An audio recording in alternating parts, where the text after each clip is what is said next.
What up, what up? We are here at UCLA, and there's a ton of people out here.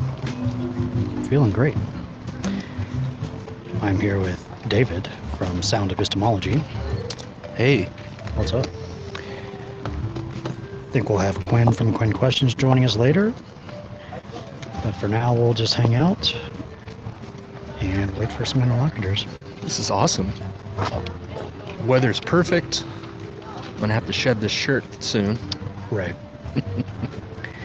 I've got all my post-it note colors good to go. And I have a new hypothesis color, just the standard post-it note color. I had an issue last week where I was talking with someone about something, and we were focusing on like a what or a how question, not like a not like where an answer is binary.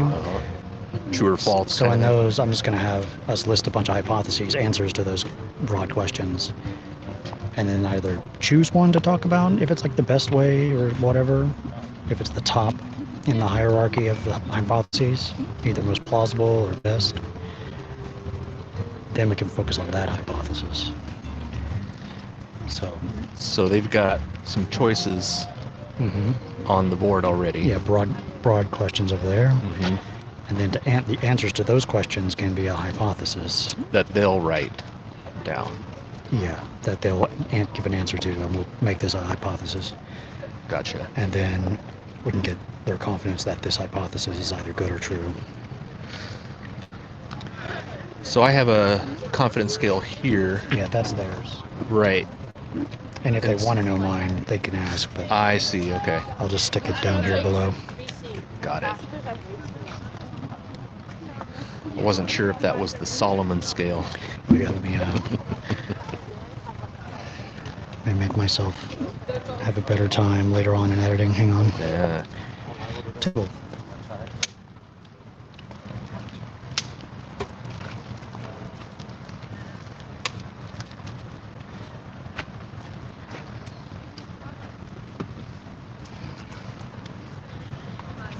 That'll be better later on. Okay, great. So you were talking about the Post-its. Yep. So if they want to choose one of those questions that's already on the board, they can give us an answer, and the answer will be written down on that. On this regular post-it note color post-it note. And then this is for definitions. Reasons for, reasons against the hypothesis, and then individual premises within each reason. So it can get complicated. Usually I don't get to this. Okay. We're prepared if we need to. Yeah. And so, you want to talk about the numbered chips and still. Yeah, each reason, red or... Hi there. Hey, what's up? How are you? GPL, Cannondale. Mm-hmm. Great minds think alike. Awesome. How about some donuts? Donuts? I mean, Because Primo's had opened in Westwood Village, and they're really having a good time there. Oh, Love it. right. Yeah, it's good. I need one less donut, I think. Sure. They look great though. Cordial courtesy. Curiosity. Yep. So, I mean, cordial curiosity. Yeah, I'm sorry. Yeah. I'm not good at pronouncing. So, what does cordial mean? Like nice and friendly. Oh, okay. Yeah. Well, that's good. Yeah. But the day you want that gavel hammer, let me know, because I'll suck it to him. You know what I mean? What? We all know what's happening. They can't hide what they're doing. So, Okay. they only got one agenda. Well, what do you mean? Well, the bottom line is freedom versus communism. Oh, yeah. That's what it is. If it's anything other than that, Want to talk about that? I'll learn You want something new to every day. explore We're that? doing some interviews today. We can hold up.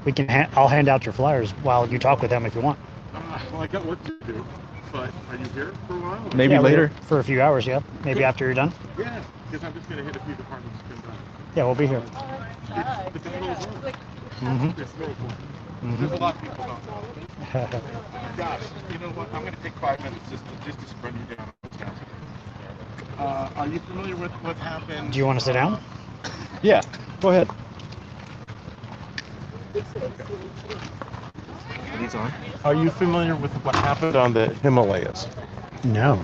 Okay, India versus China. China versus India. In history or recently? Recently. No. Over the past year, they've been skirmishing. Very bad. The only biggest problem is right now at this point is that China is building up on the Himalayas. Hmm. China wants Taiwan, right? I'm not very familiar with the. For as far as I know, they're gonna have to fight a war on two fronts because India wants the Himalayas, Wow. and India won't let you pass into their area, and that's why they're fighting. Now that's the biggest democracy on the planet versus what? The biggest communist country on the planet. That's where your war's going. India versus China. Oh sure. Mm-hmm. Has to. Has to. Why did Joe leave all that equipment? Do you know why? In Afghanistan? Yeah. Do you know why? No. Prior to us leaving, if we didn't and we took it all out, the Taliban would be naked. And so that would leave the door open for China just to walk right in. But the deal was made to set up a road, a trade road that Afghanistan will be selling their resources to China. Well, what did Jesse Ventura say years ago? Lithium mine. And plus whatever's there, which we know that there's a lot. So, and not just opium. So, what you have is... I think the question we're talking about is... Why did he leave that equipment? Because he left the Taliban armed. Okay. So that no other nation can come in easily and take over. I think Would leave the door open for Iran and their oil. Is the question we're wondering about, is communism a big threat to Western society today? Oh, sure. That's the question we're talking about? Sure, and Western society seems to be a threat to them too. Look what they did. They canceled out South Park. China canceled South Park? Yeah, you can't. South Park's gone. You can't watch that. What did G do? Z or what? How do you pronounce his name? I'm not sure. G. G. No boy bands. And they were go on to Australia's 60 Minutes. There's a whole thing about how China wants to use Australia as a punching bag, and New Zealand as well. Okay. It's not going to happen. Yeah. Because UK just armed them. So that was a teaser, and you're going to maybe come back and we can talk about that. I would love to. Well, that whole South Pacific region, they want to take it. Singapore's now armed. Why do you think she went to Singapore? Why do you think Vice President went to Singapore? What was that, 2 weeks ago, 3 weeks ago, 4 weeks ago? How long ago? Not sure. Well, that's how long ago I heard on the internet that Singapore has acquired the German-made submarines. And of course they put their own systems in, but the UK is arming them with hypersonic missiles. Japan has now put the same thing down on the most southern tip islands that they own. Everybody's gearing up for war. Philippines Navy is now is being girded up, and so you're looking at, of course, the UK, Australian, American deal. This is evidence that communism is more of a threat if we're trying to arm up our allies, or if allies are trying to arm up. Yeah, they want that South. They think that's theirs. Who does think what? China thinks that whole South China Sea thing is theirs. Everything like Japan and... Well, not so much Japan. I would figure anything south of that. I don't think they believe that Japan is theirs. Okay. I don't think so. It's Taiwan and the South Pacific and all that other stuff that they could very easily overrun. China could easily overrun them? Oh, sure. Okay. Yeah, all the way to Australia. But you have to deal with the Royal Navy. You don't want to do that. Right. No, you don't. That would don't want to do that. And they steamed through that South China Sea with their task force, and it stirred up another hornet's nest. And so you're looking at a big problem, you know. This is what I believe, that Joe left that equipment to protect the Taliban from China overrunning it. And the ideology that's causing China to want to do that is communism? Oh, sure. Okay. The communism's driving all this. Yeah, what is it about communism, that ideology, that makes people who adopt it want to do that? That what? That make countries want to take over other countries. What is it about communism? Well, they don't want to take. No, the UK's arming these other countries that are just like little punching bags. Yeah, what is it about communism that makes China want to make war? Wait, what is it about communism that makes China? Yeah. Well, that's like asking. Well, just for clarity, in case people don't know. Dictatorship for one. Totalitarianism for one. Do I have to say any more? I mean, come on. Birds of the same feather flock together. They're all hand in hand. Joe, he claims he's red. Really? You're communist? Yeah, Joe you're claims socialist? he's communist? Where's our military parades? You don't know what communism is. No, you don't. I don't think he does. This is American Marxism you were looking at. A form of American Leninism you're seeing arise here.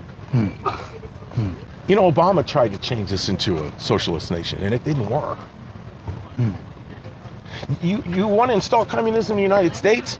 You better think about getting rid of Christmas, Martin Luther King Day, Cesar Chavez Day. Oh, will they try and change that around to him being a rebel of some kind, or justify, freedom of speech? Why does China advocate Hollywood to write a law that you cannot write a film or do anything featuring a Chinese villain? Oh, really? Yeah. Here's one thing I'll leave you with. They own Legendary Films, right? Did you know that? I don't know. They own it. And what did Legendary Films make? Top Gun 2. Okay. So what did he do? The Taiwan flag on Maverick's jacket with the Japanese flag and all that. Allies. Chinese said, take it off. And, of course, they caved. Oh, wow. That's evidence of censorship coming from China in American studios. They're trying it in our schools, too. It's not working. People have more sense.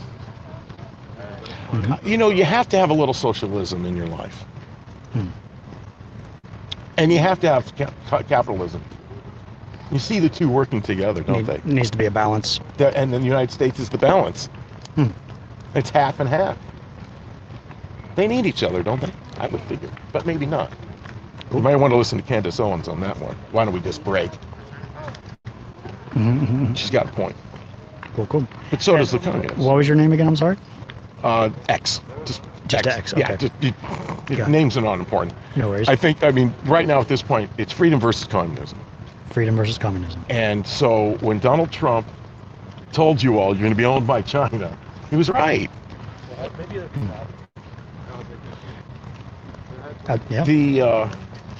The deep state was caught off guard by Donald Trump. And so they're going to do everything they can to not ever let that happen again. But Judicial Watch is on it. Babbitt didn't need to be shot. She didn't need to be shot at all. They shot her. Where's the accountability? Maybe none. These are my opinions. Yeah, I'm glad to hear them out. And I'd love to. You said you wanted to just give us a teaser, but that's just the beginning. I could go into it. That's just the beginning. You've got a lot to. There's a lot I don't know that you can help me on. Well, you got a lot to hand out today. Yeah, and these go into boxes and stuff. I got permission. It may take an hour. All right, cool. But we'll be here if you want to come back and we can explore more. Do you think the world's in trouble? In many ways, yeah. Elon Musk said it's too late. Wow. Yeah. He said it's too late. Cool. Didn't he? He said it's too late with all these nuclear weapons on us. It's too late. All right. It's scary. Yeah, but we can all just keep the faith. Yeah, yep. All right, well, thank you, X. Annandale, great minds think alike. All right. Thank you so much. Yeah, take care. Remember, Donald Trump said, I was just in their way. All right. And I'm thinking, wait a minute, you owe me money. They're coming to give me money. That's all what they're doing. They're kicking the can down the road, making themselves rich and offering this to them. You gotta take advantage of it. Mm-hmm. Mm-hmm. You need money. Some socialism is important to a degree, Mm-hmm.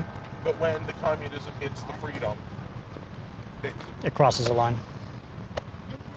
that's all kind of important right now. Vaccine mandates and all this crap. Religion things on Cuomo's behalf being shot down in the Supreme Court. The whole entire battle. They can't get along. Moderates, progressives, fighting the right, you know. And so, I think it's too big back there. It's Halloween. It's scary. Yeah, that's what we're trying to do. Help people talk to each other. You can look into street epistemology. You can take my card if you want and look into it. This isn't. This is. Am I along the right lines of what I'm talking about? Or is there some things I'm missing that you saw? Yeah. And there's some things that I'm spot on. I don't know too much about all of that. If you really want to know the truth, the war will probably start on the high seas. Gotcha. That's That's what I'm looking okay. Okay. at. All right. Thanks, man. See you. Should the U.S. have free college? Well, that was Bernie, right? Free college. What's true that's not allowed to be said? Okay, censorship is un-American. It is. And the biggest problem no one is talking about is freedom versus communism. There you go. What is the best way to make up for the past injustices? I don't know if this nation could ever like to fool itself or be right. DC is scary now. It's Halloween every day. So injustice will take place every day. With criminals running the show, how are we really going to be? And the friend said, well, as long as we're right now living in some kind of freedom, even though the Democrats said everything's going to be okay. Okay, for now, shit hasn't been okay. All right. Thank you. That was intense. So, These are not. they're not. Okay. Let me try it now.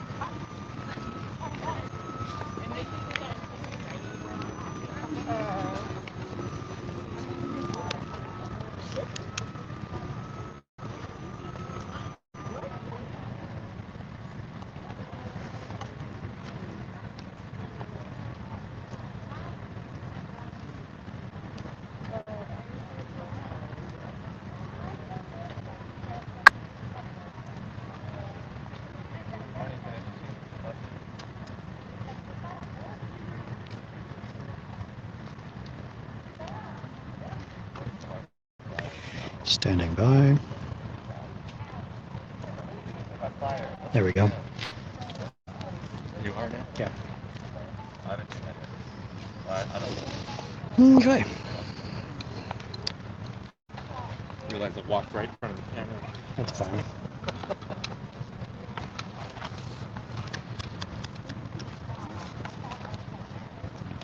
Guy had a lot of interesting ideas. A lot of opinions, yeah. Yeah. Yeah. Interesting topic. There's weapons strategically placed in different parts of the world to prevent communism's threat to Western society. I guess so, yeah. The Western allies are increasing their defensiveness in terms of submarines and nuclear submarines. He said because of the threat of China either going over the Himalayas into India or going in the South China Sea with Taiwan and other things. So interesting claims. We could, and would, if that was true, that would be consistent with the hypothesis communism is a threat to Western society. So, Yeah. although what is the best evidence we have for that? Just the general case for that. But, yeah. Yeah, I was my route was kind of, as I was hearing him, it's like, out of all these things, or maybe no, with the communism thing, because he talked about kind of what was bad about communism, and he was talking about totalitarianism, censorship. So I guess I may have gone down, why are those things bad? Okay. Just to try to get what the value of those ideas are for him personally. Yeah. Maybe explore how communism states those things will inevitably happen within their system, or is it like something that's in between a classless, stateless society where everyone is like in utopia? Then he talked about socialism, which is as far as I know, the intermediate step between capitalism and communism, and that's where you get the dictatorship and the tyranny and censorship potentially. But it's all very complicated. Yeah. I'd be interested to see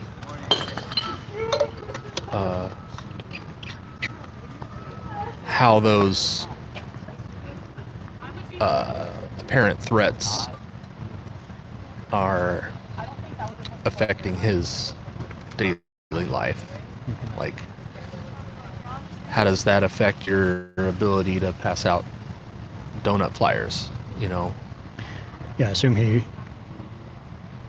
is either contracted to do that, or that's just his job. Right. I assume he's not the owner of that store. Right. But like little things like that he has to go through every day, how does the threat of communism affect him? Yeah, what information? Where is he getting that information?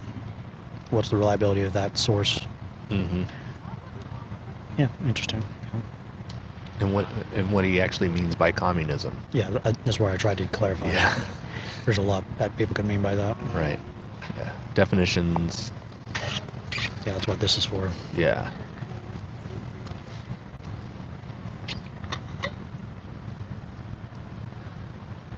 So the regular colored ones are for, remind me again? Hypotheses. The hypotheses. Answers to what and how questions.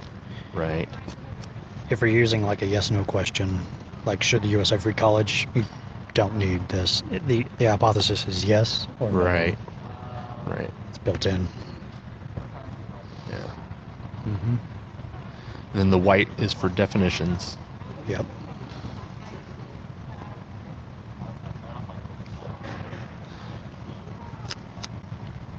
And so, do those correspond with the colors of the magnets too, or is that just a coincidence? It's coincidence. Okay.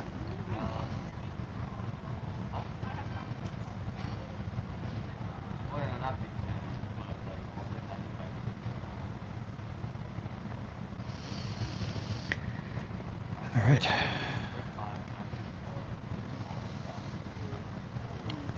That sounded like he had a lot to say. I know, yeah. I need to get better at focusing on a question, helping people. I need to explain what I want to do and get them on board with doing it before they just start talking. Right. Yeah. Kind of set the tone, set the expectations. But also listening is helping to build rapport. So but people are watching, and I'm focusing on good examples of SE content. So Mm-hmm. so people might be bored, where I'm just building rapport by listening. Right. Yeah. That's the thing too. It's not particularly entertaining unless you know what to look for. Yeah. If I had no idea what was going on, some of the videos, seem like they would, for the average person, be pretty boring. Hmm. Like it doesn't have a lot of action, but if you know what to look for, it can be so entertaining. Yeah. Yeah. I know. Yeah. Yeah. Like, I can't stand watching debates or like confrontational, just blood sport, debates and arguments. Right. It's like there's so much better ways. Yeah. Yeah, it's kind of cringe, Yeah. especially after getting into this. There's so many like red flags that go up during a normal conversation. And it's like, well, that's happening now that's happening. Hmm. Able to see things that kind of come up. Just kind of this other. What's up, man? Hello. How's it going? Good, how are you? Good. It's like a whole other world Yeah. once you know what to look for. Yeah.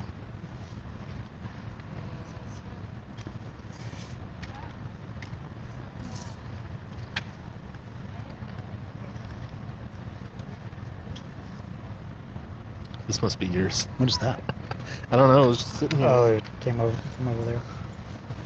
I've already talked with one of them. Yeah, You want to go ask them? I will if we don't get anybody soon. Okay. Yeah. I don't think anybody knows me around here. Me either, yeah. There's something about being in a different city that is liberating in that way. It's like, well, the likelihood that I'm going to run into somebody I know is pretty low right now. And so that gives this extra freedom to maybe, I don't know, be more of yourself. Yeah. Mm-hmm. All right, well, great weather, lots of traffic. We're just hanging out. Yeah.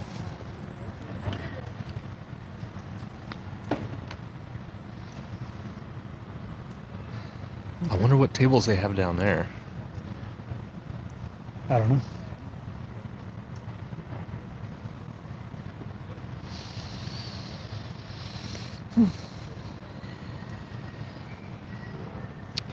Let me post this in the Discord, see if anybody else wants to join the show. So hot. Is there a live chat going? Yeah. If anybody would like to join the show, feel free to click on that link and you can join us on the chat in video.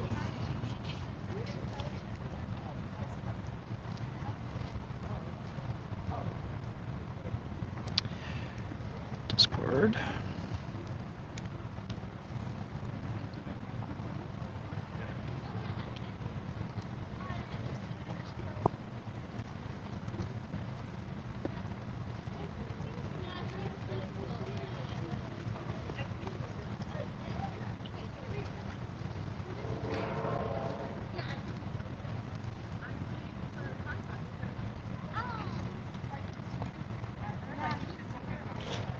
Oh yeah, I haven't been able to. And I've been super busy. Bella! No, I'm coming next week. You're doing it.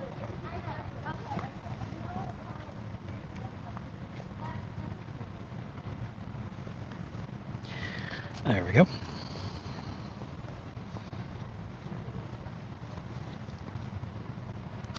Is there a way to access the live chat after the streaming is over? Or is it like gone forever? It should be in the replay on the right side. Oh, okay.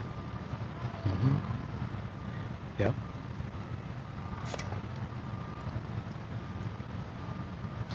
Okay, yeah, that's right.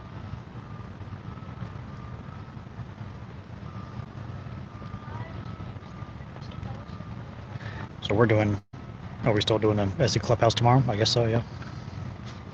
Is that tomorrow? It is tomorrow, isn't it? Mm-hmm. Yeah, that's fine. Yeah, it's Friday already. Mm-hmm. Going by fast. Yeah, 1:01 Pacific time.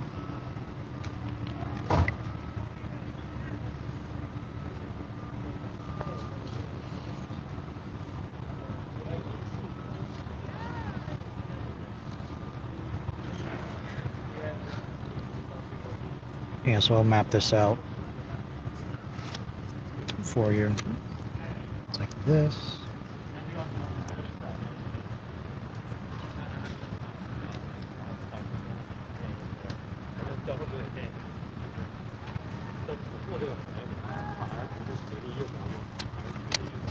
This. Definition.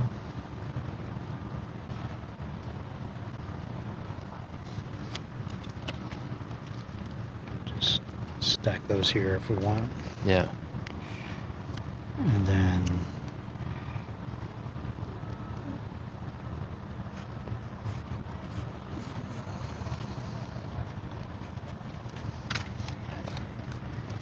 reason for the hypothesis.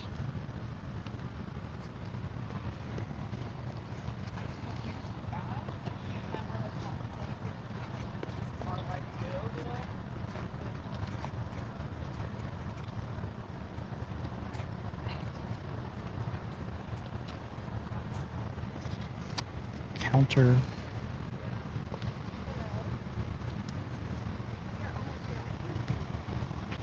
And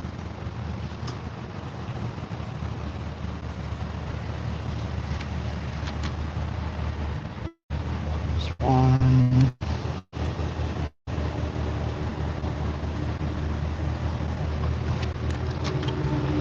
This two. And it's like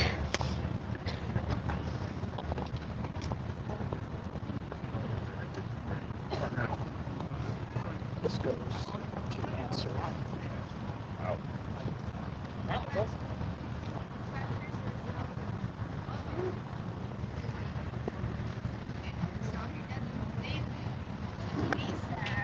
Neither me or him lied about his salary. There's this. And last,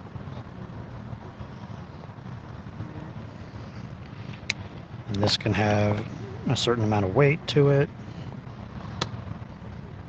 This can, black, white. They don't have to match these colors, but that's basically it. And then we can question these premises.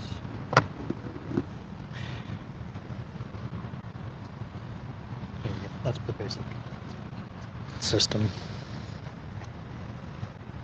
So, basically speaking, if the question was, is Socrates mortal? Mm-hmm. We could say yes, Yes. based on Socrates, all men are mortal. Socrates is a man. a man, Mm-hmm. and that would be a reason for. Mm-hmm. Yep. Exactly. And then who is Socrates? Maybe there. Mm-hmm. Yeah. Or what is a man, or what does it mean to be mortal? Right. Yeah.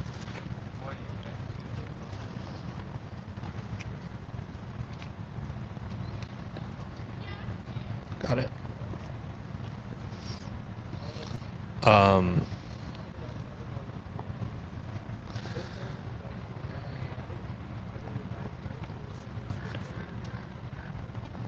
Is there a falsification? Then you can discuss individual premises and ask how to test individual premises, Okay. and ideally they should be falsifiable. Okay. Any claim in the premises. So you do all the falsification and testing on the premises. Yeah. Or yeah. That's about the That's where you would start, maybe. That's about the cogency. I would start with validity of the argument, if these even relate to the answer, Got it. and if there's a logical structure. If all the premises were true, it would imply this, the reason and the weight. And if they're, like, say one of these was false, then that would change the weight of the reason. Now it weighs nothing. Okay. And so we should be less confident about it. Right. So after going through it and we find out that the premise 2 is false, Mm-hmm. then I would be forced to put this in here, right? Yeah, the white one, yeah. With this. The white blocks. Okay. Yeah. Oh, okay. I Yeah. see. 4 white blocks. Gotcha.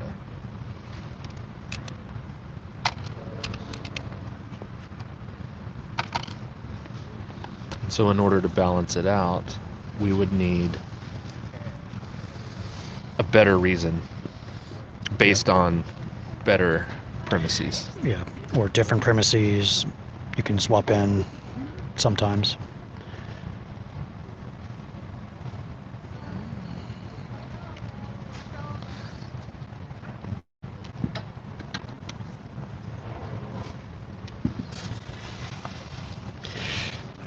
And I'm still not sure what I can do. I was going to use like these to weigh, the reason, but then I thought, and now I have this system, which is different. Uh-huh. So the 4 would mean 4 of those. Yeah. Yeah. If you want to just skip the weighing, you can just do these maybe. Okay. Or we could rank hypotheses, but maybe that could be a use for these. Like, this is our 1 hypothesis, 2 hypothesis, 3, 4. Like, we start with the question. Mhm. Sometimes the questions have multiple hypotheses. Right. Then you can rank which hypothesis is best to talk about, Mhm. maybe.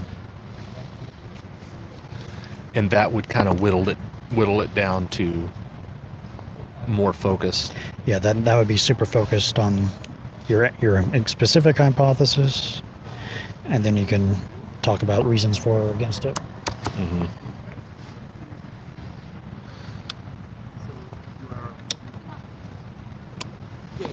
Because you want to kind of focus on the reason that holds the most weight for them. And so you try to stick to one. Is our weights and our balance of weights reasonable? Yeah. Is there anything we're missing in general? And we want to get their confidence. Say their confidence is like 100%. Mm-hmm. That means it should be all the way down. And if we go through reasons and it's like in the middle, then there's a discrepancy there. Should their confidence change to match the balance of the argument? Right. Yeah, if this is all the way here, then this needs to be all the way down. Yeah. And so this should reflect. Yeah. Yeah. If they're like in the middle, what is the things that cause them a little bit of doubt or a lot of doubt? And the weight of those. Yeah, it's like that balance should be, maybe ideally I could like have some kind of arrow pointing. It would be upside down, but you could get a sense of it. Yeah. Or this moving would turn the arrow Yeah. or affect it.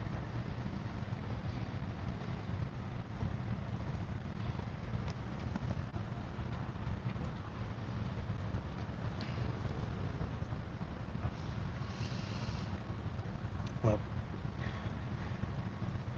you're next up anyway, so I will busk or something.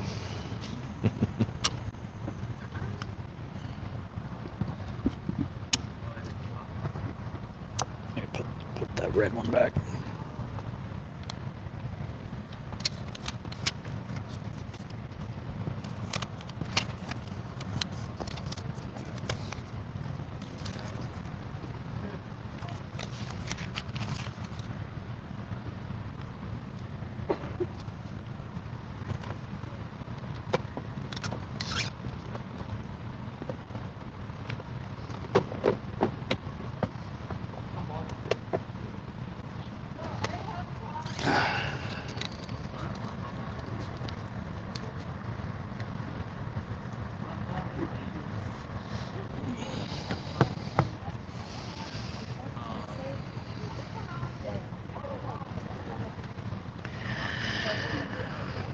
Okay.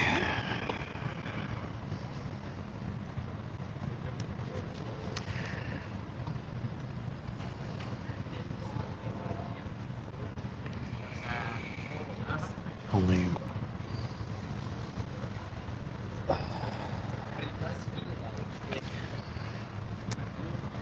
Like I just assumed when you said. feel free to sit here and hang out with the chat. Sure. I thought you would answer, but it's not.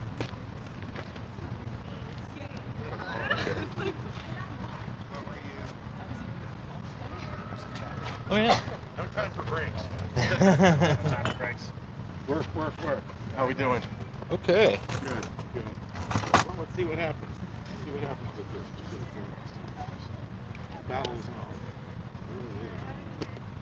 on. And they're not going to stop, so neither are we. Yeah. Isn't it amazing how this country is, what, 200 and some odd years old? And it made a big mistake. The North conquered the South. Not with slavery, but they didn't occupy the South. Had they done that, you would have seen the Democratic Party rise the way they did. Jim Crow laws and all that other crap. Division. Another thing I'll leave you on. I'm 59. I don't know what you think. This country should be 250 years older than Canada. In all the time that its existence of the Democratic Republic Party, all the times of stolen. This country like.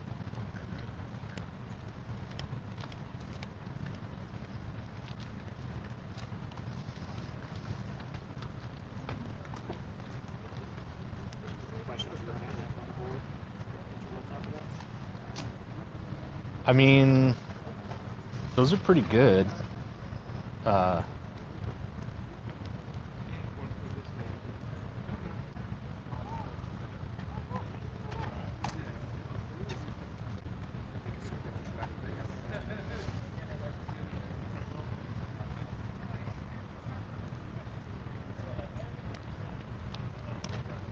No, exactly. And most of the time, most of the time, it's not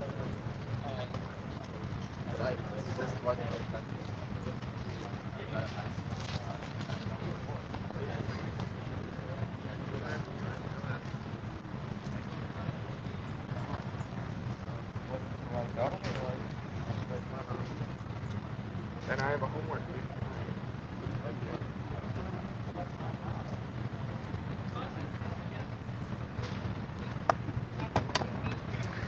Something like, is believing true things important? Really?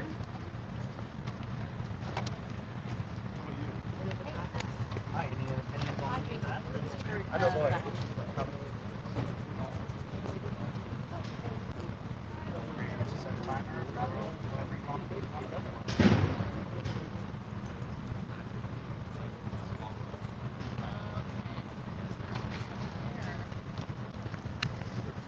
Maybe I'll come back. It's good stuff. It's Yeah, good. yeah, yeah. Oh, that's right. This is for the answers.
Replace the free college one.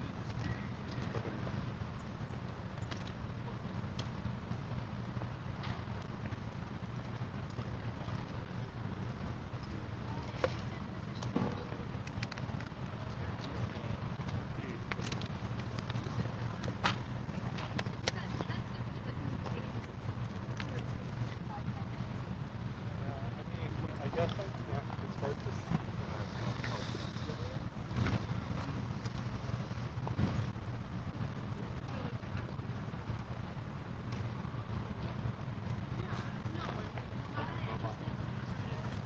Yeah, I saw that earlier. It's like like a Roomba.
Opposition today.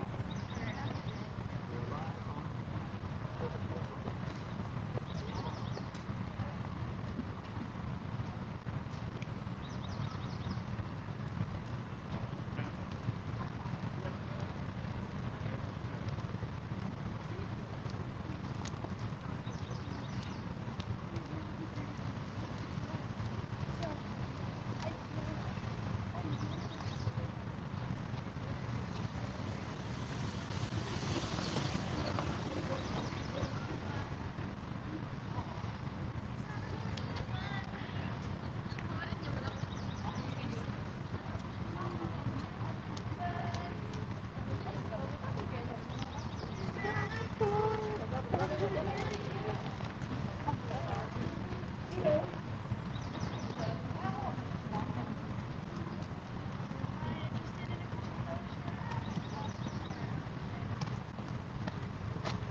your suggestions for on our cultural curiosity clubs. You're at UCLA today.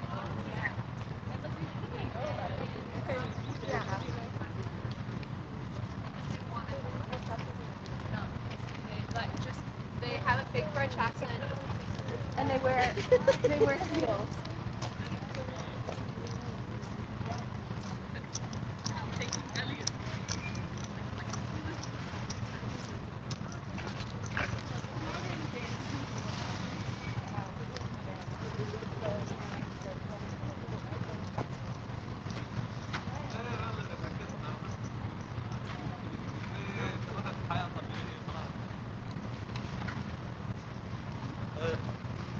والله صدق هذا ضحكني يا اخي عقل مسيار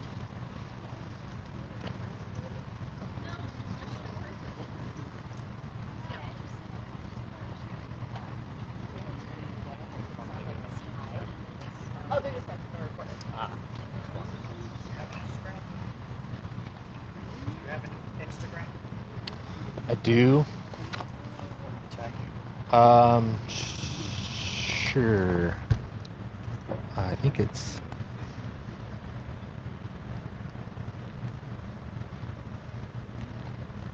Pretty sure that's it.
Yeah, Half-One and Hanes are so cute.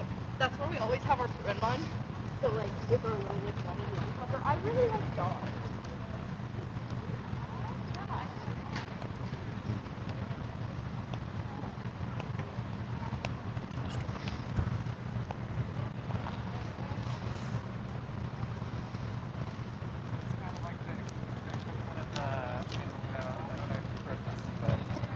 like a lot of bad drivers returning back.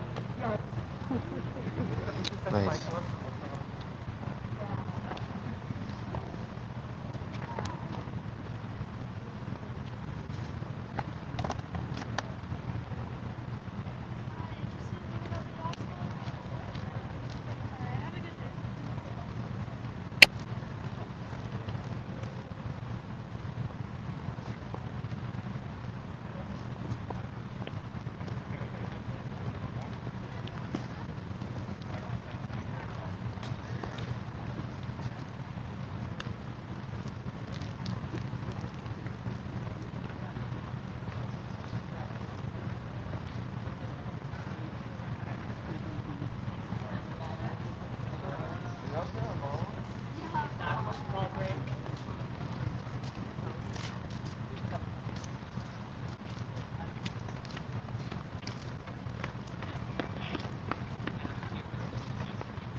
But like, I don't Leave the credit here.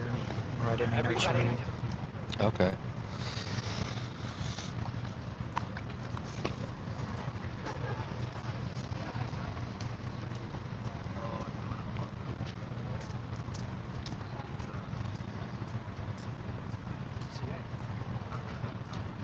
Yeah.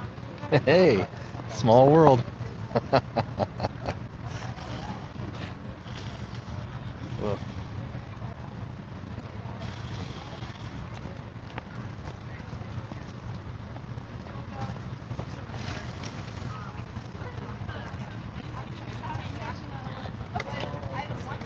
Yeah.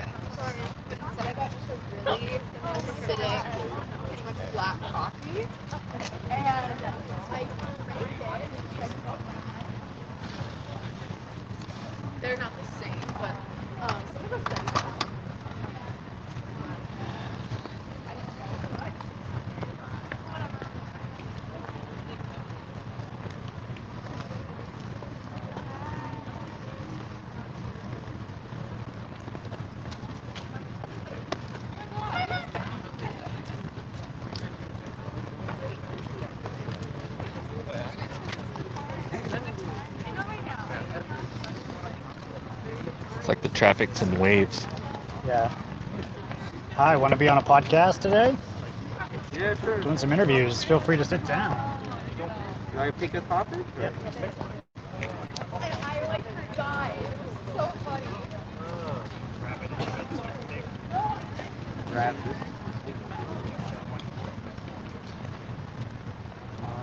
Or we can talk about something else. You guys just want to talk? Yeah.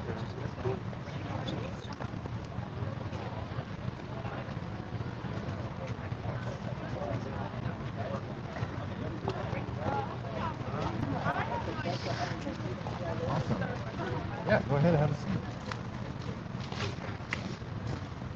What is the best way to make up for past injustices?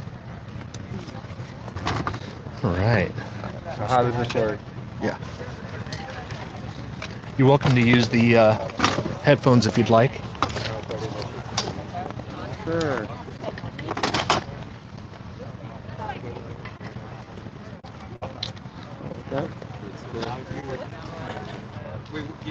Can you hear okay? Yeah, I can. Oh Good. wow, this is nice. Well, what's your name? Joseph Chen. Joseph? Yeah. Joseph? Yes. Okay. Awesome. My name's David. It's good to Hello, meet you. David. You're a student here at UCLA? Yeah, I assume? yeah, Hey, that's correct. what do you study? I'm studying bioengineering. Bioengineering? Yeah. Awesome. How's that going? Classes are a little tough, so it's a little struggle, but going all right. Yeah. Yeah. How long have you been going here? 1 year, like in person, but with COVID, I was here online last year. Gotcha. Wasn't Okay. the best. So this would be kind of be your second year. Yeah, total? yeah. All right. Cool. Well, yeah, it's good to meet you. We are practicing street epistemology. Uh-huh. Have you ever heard of that? No, I haven't. Okay. So it's basically a way to have a conversation. It's a conversational tool that allows us to explore a claim or a belief or a Uh-huh. conclusion that you have. And we get to explore the sufficiency of the reasons Uh-huh. and the reliability of the methods that you use to support that claim or belief. Does that make sense? Like reliability of the methods. Like what do you mean? Yeah, so epistemology is the study of knowledge. Uh-huh. How do you know what you know? Or I how see. do you know what you claim to know? I see. And so that's kind of what we dig into. So it's not necessarily figuring out if something is true or false, but we're exploring the ways that support your journey to that conclusion. So like the process of getting information, things like that. Yeah, and how reliable those processes are. I see. That kind of thing. So you gave me. This one? Yes, thank you. Yeah, so what is the best way to make up for past injustices? We can talk about that, or if you have a different claim that you want to explore, it's up to you. So could I like clarify the question? So like past Absolutely. injustice, like in like general terms, like a broad scope, or like injustice, or like local injustice, like something you did to me as a person, or like societal, like something that was done against a group of people. Either one. Oh, either one. Yeah, you get to choose. And I'll basically be asking questions, exploring the epistemology on that claim. So that's the question. We can use these pads here as far as the hypotheses. So what comes to mind when you read that question? And you can use something specific like you were saying, or have it be more broad. It's up to you. I think the best example I would give is like prison time. Like imagine like you get sentenced for something that you like didn't do, right? Or it was like you're like pushed into a sentence that wasn't deserved, right? But you've already served the time, right? So like, let's say you like serve 15 years when it probably should have been like 6. 15 years of your life are already gone. Like, there's no way to make up someone's 15 years of their life, right? Like, there's no equivalent to give them back time, right? You can't do that. It's just like not. It's gone. Once Yeah, it's it's gone, gone. it's gone. You can't Exactly. get it back. Exactly. And I feel like that's what happens with most injustice. Like, if someone has something done to them, it's like a permanent effect, usually, depending on like the extremity, right? The more extreme, the more permanent, right? So I feel like there isn't really a way to make up for the injustice, but rather to prevent it from happening again. So Okay. if you were to make up for it, it would be like you'd stop it from happening to someone else, so that, you know, the permanent effect doesn't happen again. Gotcha. But you know. Okay, so prison time is a way to prevent other crimes from happening? No, like, if someone were, if like the justice system isn't properly done, then you wouldn't want someone to serve more time. So like, so say someone's already served time, right? And there's plenty of people, I'm sure, that has happened to them and unjustly serving prison time, right? You just want to prevent as many people from like leaking into that, you know, system where they get unjust prison time. Okay. But, you know, it depends. It's like, if they, you know, deserved it, then, you know. So you're kind of focusing on the amount of time, how much is that the amount of time that they get in prison affecting the prevention part? Yeah. Or like, you can even go you know, a step earlier and say, oh, like, do you have a criminal record on your history, right? Like, what gets you to have that criminal record? Because if you have a criminal record in America, it, like, makes a lot of things of life harder, like, you know, job searching, you know, school, things like that. They see your record and they're like, I would say less likely to hire you. I don't, you know, the statistics, I'm not too sure about that, but I'm fairly certain, from like a common sense standpoint, that you're less likely to get hired if you have a criminal history or something on your. Having a criminal record prevents you from having some advantages people without a criminal history would have otherwise. Normally, yeah. Gotcha. Okay, so would you say that prison time is the best way to make up for past injustices? Like, what do you mean?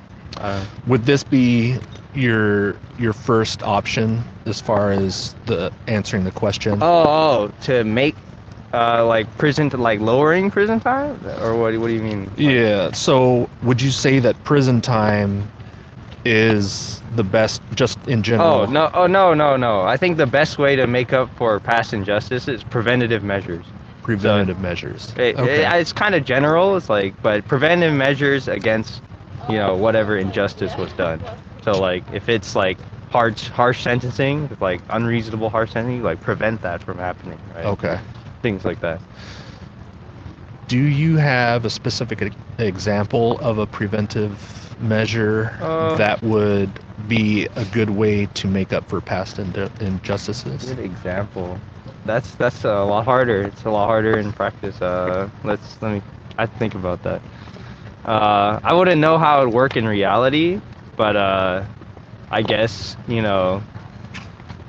We could pick a past injustice. Oh yeah, sure. And you could give me an example, a specific example of a good way to make up for that, if you'd like. Yeah, sure. And real quick, we're live streaming, just so you know. Sure. Is that okay? Yeah, that's fine. Okay, great. I also have a timer there. Just to respect your time, you can set that for a specific time in case time's an issue with you. It's not an issue, but like, how long would you want to go? It's up to you. Oh, it's up to me? Yeah. All right, well, we can go until we like finish the topic. Perfect. Yeah. Or all right. Something else comes. Yeah, that's fine. Yeah. So did you want to, can you think of a specific past injustice maybe that happened to you, or maybe that you did to somebody else that you wanted to maybe check out the best ways to make up for it? Well, I wouldn't say this is like an injustice necessarily, but like, you know, earlier today when I was walking, someone left their scooter, right? You know, one of those scooters that and then they like put it on the side onto the street. Okay. So like, you know, that could be like, it's like injustice against like people driving. Like, come on, like you're blocking the freaking road, right? Oh, okay. Like, why would you do it? The scooter has a function where you can put it on a stand and you can just put it somewhere on the side. Like, why do you have to, you know, put it in the middle of the street? And then I literally saw it happen. Like, the person literally put the scooter, put it down on the street, and then walked away. I was like, you know, It's like it was nothing. Yeah, like it was nothing. And so I like, see, I went and I took up the scooter and I put it back in the right place, right? But, you know, that's not really good because I'm not the one like creating the problem, right? Maybe I should have went up to them and like told them, hey, what are you doing? You should put the scooter like, you know, how it's properly, you know, supposed to be put. But I didn't do that. I'm kind of like a passive person. I don't want to like confront people because, you know, it could escalate and I want like 0% chance of that happening. And, you know, the people who like don't care, who are typically, you know, the person who would do that, would I feel like there's a higher chance they'll escalate, right? Because if they already don't care enough to, you know, follow, you know, some etiquette of like putting the scooter just upright, you know, the 10 seconds of their life to do that, they wouldn't mind spending like, you know, increasing the risk of me getting hurt or something. Gotcha. So they were basically just left the scooter in the road. Preventing people from possibly traveling safely up and down the road. Exactly. And it sounds like it seemed pretty inconsiderate. Yeah, exactly. And, you know, I think it's like the first step to leading into like you know, a downward spiral of something bad happening. Like, you have to first like gain that apathy of like I don't care about like other people before you start doing things that are much worse. So what happened? Did you say that you confronted them about it? No. If I were to make it preventative, right? If I wanted to prevent that from happening again, I should have confronted them because they didn't know that I went and picked it up and put it in the right spot, right? They just left and then, you know, they didn't even look back, right? So, you know, maybe I could have, you know, confronted them to try to prevent their action, like doing it again in the future. But I'm pretty sure that person is still gonna do it because, you know, there was no consequence. There was no me confronting them, me pointing out that they did something, you know, that I saw that was wrong. Maybe they don't think it's wrong, right? But so the likelihood that they would do this again is probably pretty high because you didn't confront them about it. Yeah, exactly. And they'd repeat it. And you think that if you would have said, hey, do you mind putting your scooter away? Yeah, properly. And then they might have like, you know, if they cared enough, they could have like, maybe, I will do it better next time or something. Gotcha. So, confrontation? Yeah, I feel like you do, at some degree, you would do. In a world where people don't self-reflect on their actions, you do have to confront.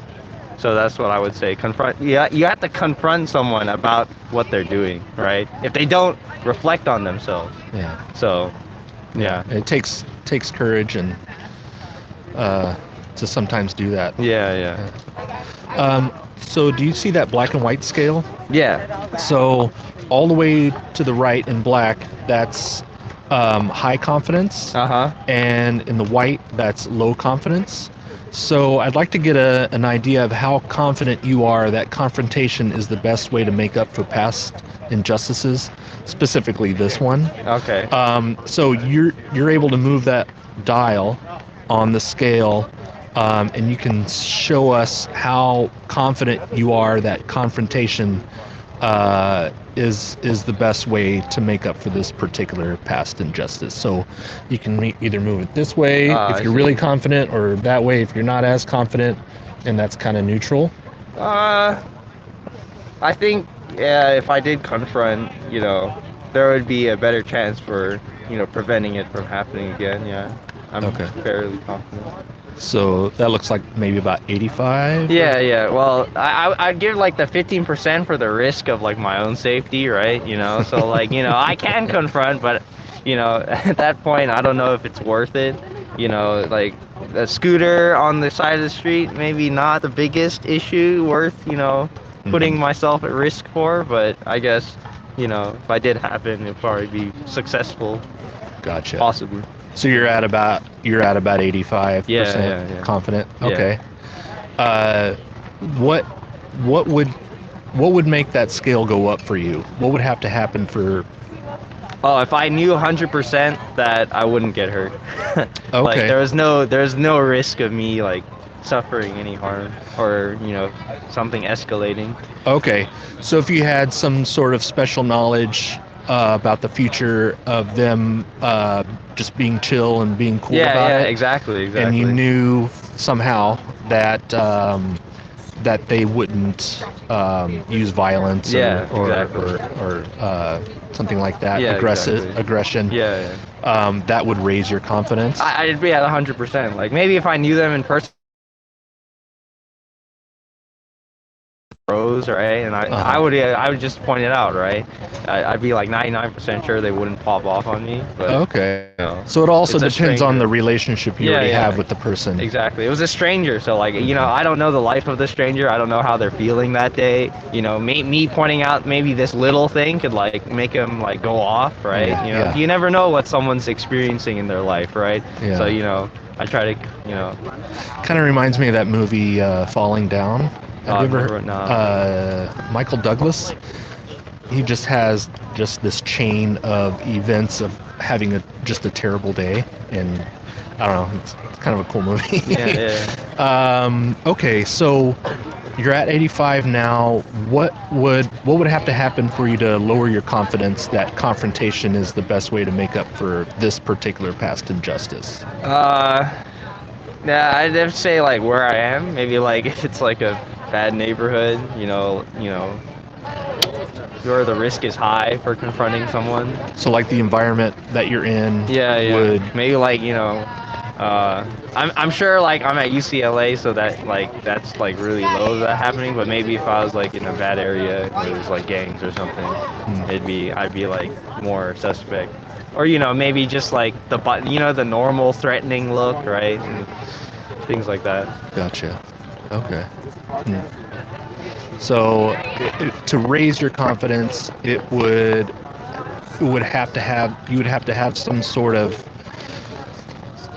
confidence that I could like say my own bias. So like maybe if it was like a woman or girl, it'd be easier to confront them, right? Because there's like bias, lower risk of like getting beat up, right? Versus like a guy who's like stacked, 6 feet, things like that, big muscle. I'd probably be less likely to confront someone like that than like a so woman. the stature of the person and their body build would have an effect on whether you would confront them or not. Like risk analysis, right? So danger. Okay. Things like that. Cool. Yeah. So all right. that would like lower it. Is there a way to test confrontation to being the best way to make up for past injustices? Well, a way to test if it could work? Probably not. Like, because then if it it's kind of risky, right? If it succeeds, right, then that's good, right? But if it doesn't succeed, and because like I feel like confrontation is like the pathway to escalation, right? Like doing nothing can also escalate. Like if you just sit there and do nothing, whatever's the bad thing that's like starting to happen can escalate. So it's not like the other way doesn't happen either. But like I feel like typically when you confront someone and then they get angrier and angrier, there's more chances of. So the situation could be worse by not using confrontation. Yeah, it's possible. It's definitely possible. Okay. So there's no way to test this hypothesis. Oh, on a grand scale, I don't think so. But like, yeah, probably not. It'd be hard. It'd be like a social experiment at that point. Okay. That you'd have to. I don't know how you would naturally make it happen. Like, okay. Yeah. So like if we had, 100 people with 100 scooters. and then you just put for that specific see I would expect that no one would do anything to be honest. But you know, if you did go around and try to test that, maybe I'd be wrong. I don't know. Awesome. All right. Yeah. That's basically all I got. All right. It was nice talking with you, David. Right? Yeah. You too, Joseph. Should I? Like, do you guys have a YouTube channel? Yeah, all the information's on there. We also offer you to take one of these puzzle pieces. You can pick one of the colors, and that's basically to get you to come back and have another conversation sometime, and you can build out the whole set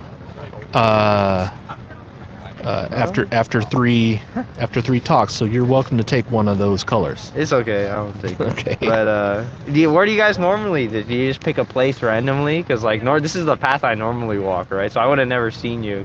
I saw you coming up to my class, and then I was like, oh, I want to go talk to them. Okay. Class, cool. right? Yeah. No, that's awesome. I live in Washington State, and I'm here visiting my friend Reid, who does this here locally. I see. Runyon Canyon, Echo Park. I'll try to be here. I see. I'm at Reno, straight up to Los Angeles. Check me out there. Yeah. And so we're glad that school's back in. Yeah, for sure. That's one of the reasons why this spot was chosen. I'm happy that school's back in. Online school is definitely not for me. Yeah, awesome. You like the social aspect of it, or what's? I just hate staring at a screen. Like Okay. I normally stare at a screen because when I play games or program, right? So I don't want to stare at a screen also for class, right? I want to like not look at a screen. Do something else. Yeah, exactly. So like, and when it was online school, I was like looking at a screen like all the time. I was like, it's horrible. Just looking at a screen all the time. It's just bad for your mind. Well, hopefully there'll be less screen time for you. Yeah, in for the sure, future. for sure. Yeah. Awesome. All Well, right. thanks again for stopping and talking with us today. Yeah, thank you guys. This was fun. Yeah, you get to learn a lot, right? Absolutely. Cool. Have a good day. You too. You guys like shoot out a tweet, like if you're in the area or something. Tweet? Yeah, or Twitter. You can sign up for the meetup. Oh, I see. Okay. Meetup.com/street. That's cool. You guys got nice equipment. Very nice.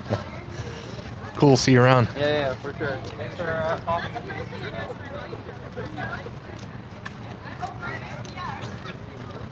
It's nice.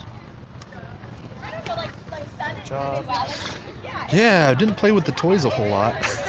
It's still kind of intimidating, to be honest with you. Yeah. But I thought the conversation was okay.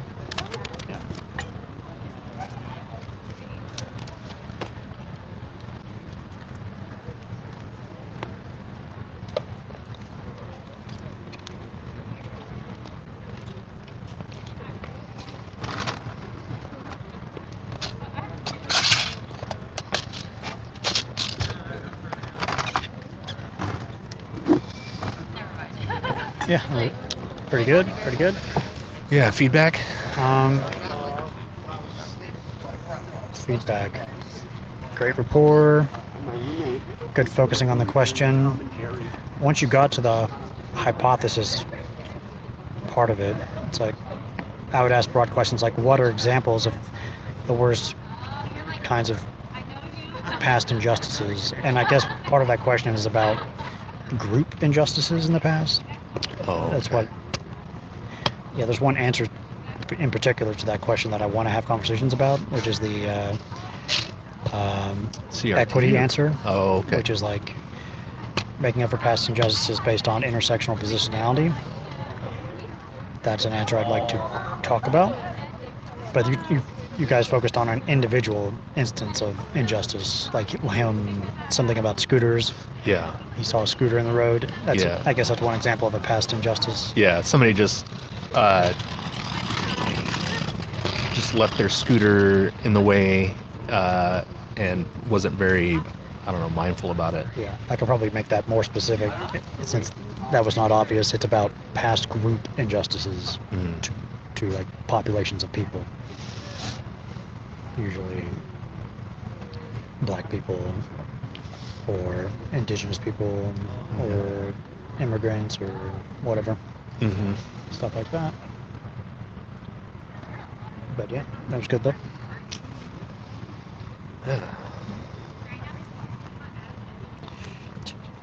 This is kind of Yeah. not the best It's already place out to of have balance. this, yeah.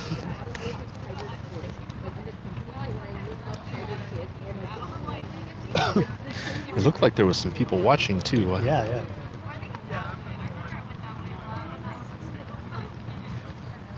All right, let's switch.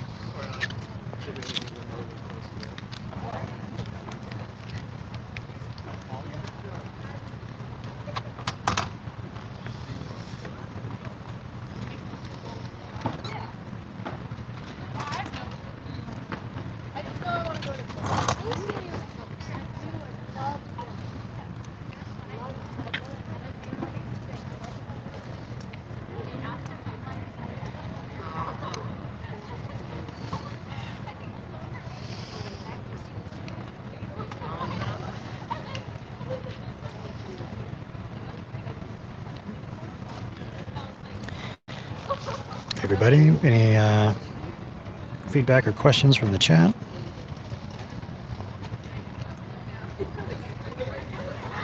Oh, it also reminded me of the ethical theory of returning shopping carts. Like that's the fundamental test for society.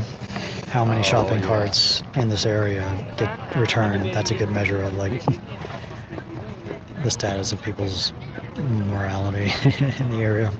That's interesting. Yeah. Which is, Or whether you put it in the little lane, yeah. the little parking spot. That, So I guess we can add scooter placement on sidewalk in that equation as well. yeah. Which is a kind of test for order in society, I assume. The more order there is in society, the better. But that's not really related to past injustices, you know. Yeah, it's kind of a tangential topic. Yeah.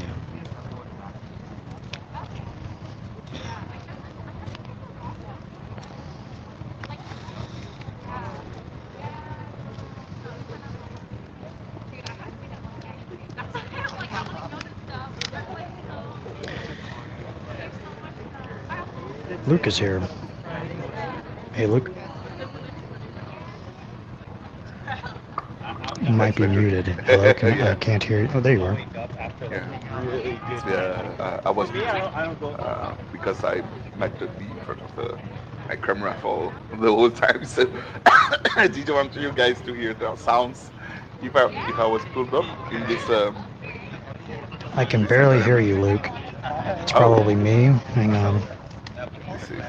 Can I change my volume? 1 2 1 2. Should I sing? Maybe I should sing something. Can you refresh? Yeah, I'll be right back.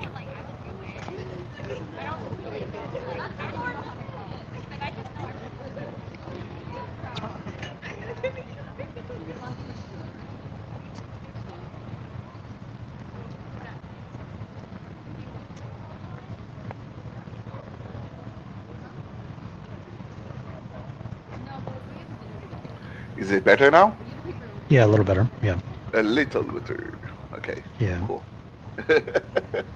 I checked on my end, and the little green bar at the beginning was moving up and down. So there is voice, there is sound coming to your end.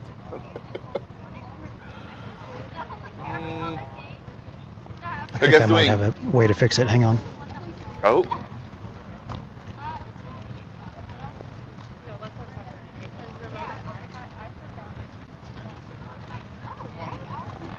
What happened? Say something now. Say something now. Sorry, something now. No? Yeah. Maybe it's me. It's okay. I can hear you. It's okay. Anyway, just fun. Yeah, like you said. So what's up? Any feedback? How's it going? The idea for going the route of the individual instead of the route of the group was something interesting. The talk was more about what would you do instead of what should we do. that's the route that he took. What's his name? The other guy? Hi. David. Hey, David. Hi, Luke. How's Nice it going? To hear. Yeah, I'm good. I'm good. First time I see you, I think, or hear you. I'm not able to hear you very well, but I'm not Okay. able to hear very well anyway, so it's not all your. It's not. Reid's supposed to hear me correctly, so it's not your earrings, it's him. I don't know why. Probably. I don't know why. Yeah, It's not you. It's not me. It's no one's fault. that's Anyway. better. That's better. I fixed Oh, it. what happened? I did something. On You my end. did something, and the something was good. Is this for me? No, here. Yeah, hang on. It's here. That's it, that's it Oh. here. Check. 1 2 1 2. Anyway, Is it? You Yeah? sound familiar, Luke. Have we spoken before? That's the question I was asking. I Oh. know that's the first time I see you, but I wonder if we already spoke together before. What's your handle on Discord? Do you go on Discord? I can't hear. what's your handle on Discord? He's Luke Vance Oh. on Discord. Sound Epistemology, so that would be SND Epistemology. That'd be my handle Okay. on Discord. Yeah, no. I don't think we talked together. I'm the guy with Okay. the list. The guy with the list of claims, Oh, a Yeah. list. not a Gotcha. lisp. yeah, list, not lisp. You're correct. I think I may have heard. Maybe I heard you talk on another live stream. That might Yeah. be where I've heard your voice before, because you sound really familiar. But I- anyway, it's good to hear you again. Yeah, thank you. Yeah, I've done some live stream. With Reid cool. also. We had the Yeah. chance once. Was it live? Yep. I don't think it was live, Reid. Oh, you know think- what? I think I remember you from. There was a review video Oh, yeah. not too long ago. Where do you live? I live in Canada, but I'm French. Canada. Okay. Yeah. Okay. Yeah, I think I've got your picture in my head now. So yeah, it's good. Good to talk to you. If you want to look at me, you can watch the screen. That's me. Hi. Oh, okay. Yeah. No, I think I've you confused with somebody else. But anyway, good It's to see you either a way. friendship with a list. That's who I am. I'm from the West Indies, Martinique. That's where I'm from. Gotcha. Right. Mm. Cool. Do you have any feedback from the last chat? Yeah, it was cool. Like Reid said, the route that you took, the one about individuality instead of the group, was a good route. So it was interesting. Like the group one, we know about it, but the personal one is different than you know what I mean. It's like Right. Yeah. you say what would happen to you, what would be the choice that you would make instead of we should make as a group, like humanity should make as a group. It was more about himself than humanity as a group. So that's Right. cool. Gotcha. That's cool. Yeah, I think we were having a little bit of trouble kind of pinning down a specific claim. Yeah, and happens a lot. so I in think street- that's where it in went street into epistemology. well, let's pick something, a little bit more specific. And I think that's the road that we ended up going down. Ideally, have a bunch of hypotheses as options on the table, and then try to rank them. That's an interesting exercise. Yeah. Because he talked about something about prison. First. Prison time. Yeah. Well, yeah, at first I thought he said that prison time is the best way to make up. Yeah, you had a good clarifying question of like, how does prison time relate to past injustices or something, and that was good. Yeah, and then he was talking about that. From what I gathered, prison time is not necessarily the best way.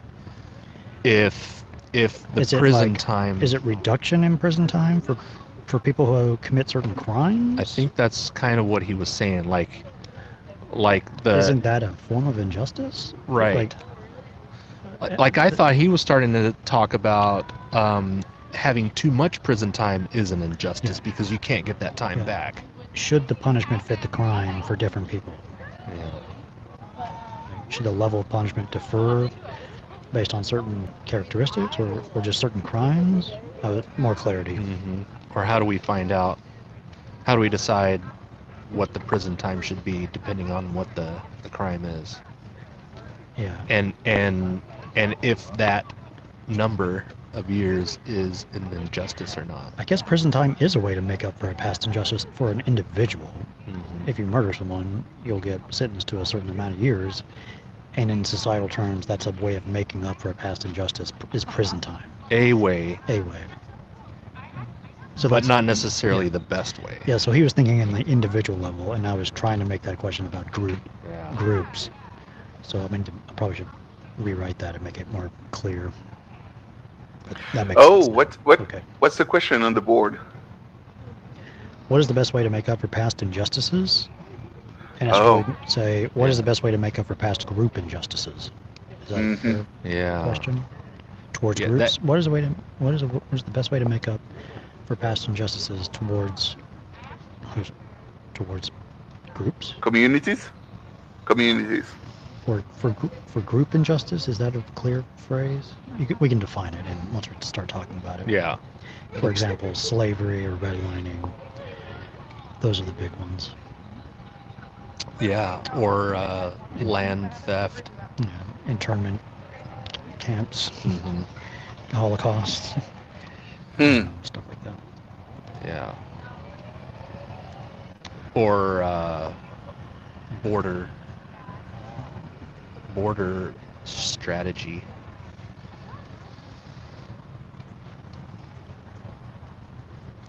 Fun fact: the line between two countries are defined by Google Maps now. Google Maps. Google Maps. Google is they are the one who tells you this is where your country ends and this is where the other country starts. And the reason why they are the one, it's because most people agree that what they see on Google Maps. Countries are defined by people and not the government. Like some limitations are governmental, but most of them, like the line in the woods or in the river or where in the river is the line is according to like what method should we be using to determine where the border actually is? Yeah. Who's under who is under who the jurisdiction. Sorry. Thing. Who's controlling the part? Yeah. Yeah. It's fun. It's funny how it's not defined by what resource. Yeah, what resource should we be using to figure out where the border is? Oh, Google Maps. Just stopped. He didn't stop for long enough. The person. Oh yeah, we've had a couple where they look a little bit interested. Yeah. All right. Well, we should probably focus on getting people to sit down. Any last comments or questions, Luke? Sorry, what? Any last comments or questions? No, that's okay. All right, cool. Thanks for stopping by. All right. Good to see you, Luke. All right, later. Cool. All right.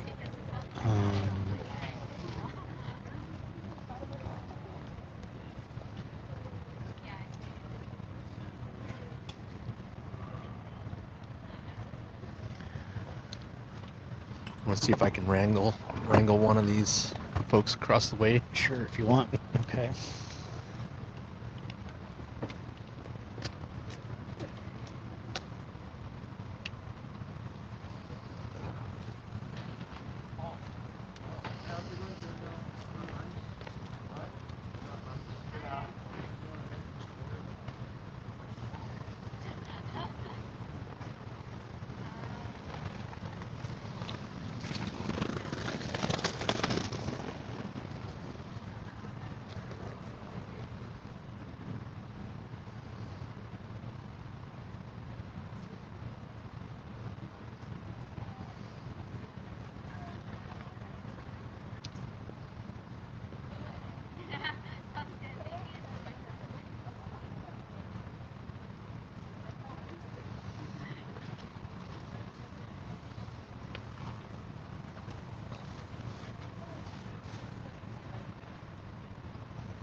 Maybe we should use sparkling ice as bait.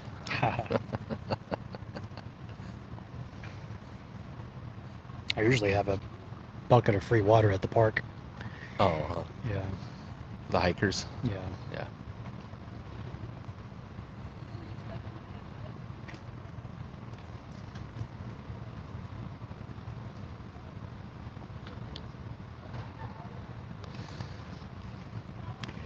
Want to log in to a StreamYard so one of us can do the banners whenever someone else is talking? I was trying to do it on that phone, but I'd rather not touch that. So, like through my phone? Yeah. Just log in with my email, or just I'll log into it and I'll put in the code. StreamYard? Yeah, StreamYard. I'll give you the. Was it like StreamYard.com or? I'll give you the link. Oh, okay. Through a Discord message? Yeah. Okay.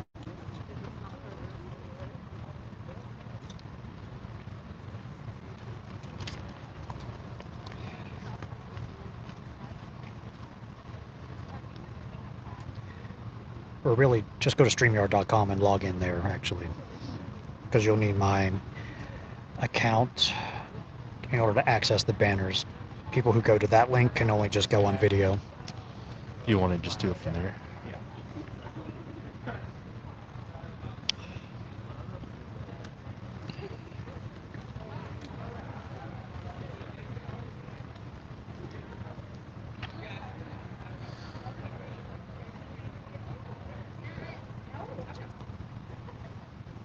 And so what's the purpose of that? So we can show the banners whenever we're using a specific technique, you know, Okay. in the bottom left. Like your building rapport Yeah. card? Yeah, yeah. Okay.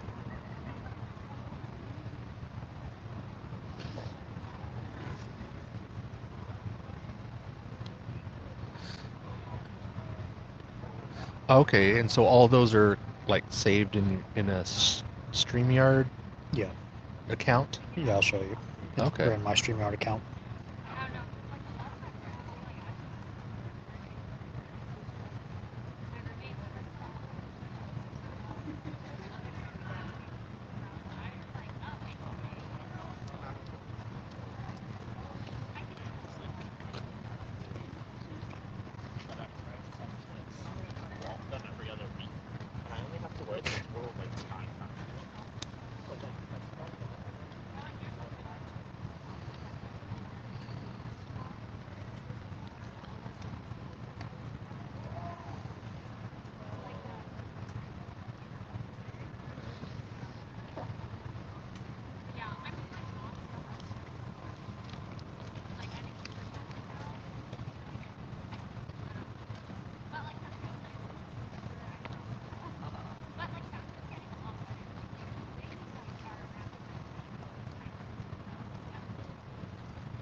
Are you pretty sure you're going to be recording the room tomorrow?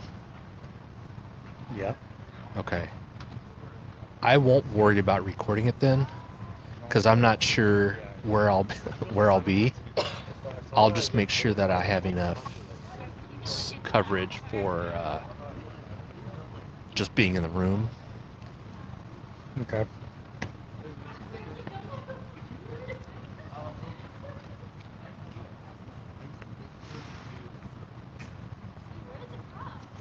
That'll be really helpful, because that way I won't need to be on Wi-Fi with my other phone.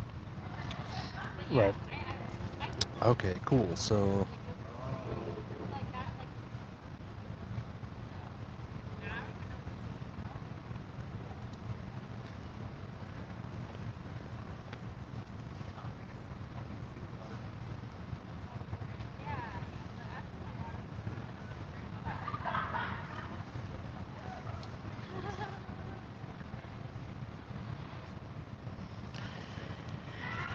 Hey, Gina, doing well. hi, Gina. Just in the chat. I may get some lunch here in a minute since we're so close to something. There's a Yeah. bunch of food over there. Yeah. Okay. or coffee or something. Yeah, coffee sounds good.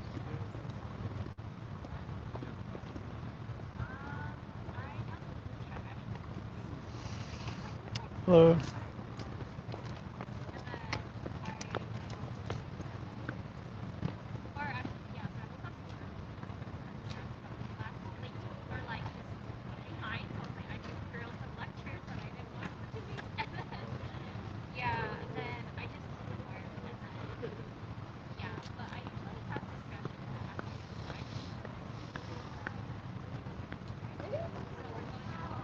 We could order food. With the robot? I wonder how. We probably could. Scan the QR code on that thing. Like, they're not. Or just starship-ucla.com. Okay. Yeah, we could probably just tell it to go to this specific spot. That'd be hilarious. Yeah, try that.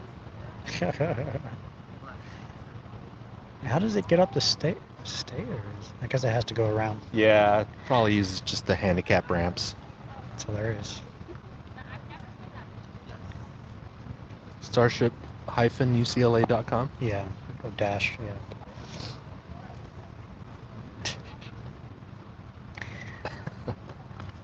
yeah. Got to download the app.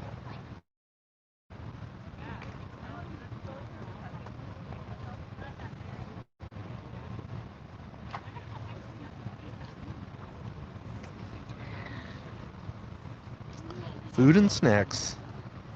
Really? 然后又是他妈的调饭法。我操！后半时间我感觉我他妈。Yeah, it's kind of weird.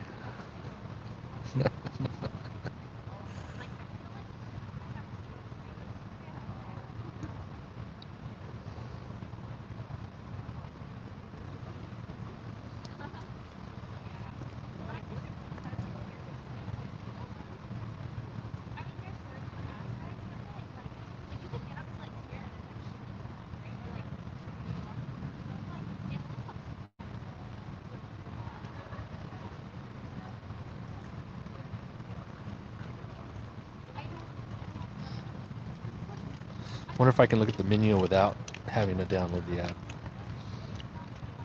Maybe.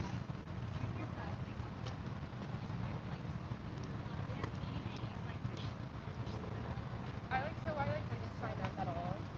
For what?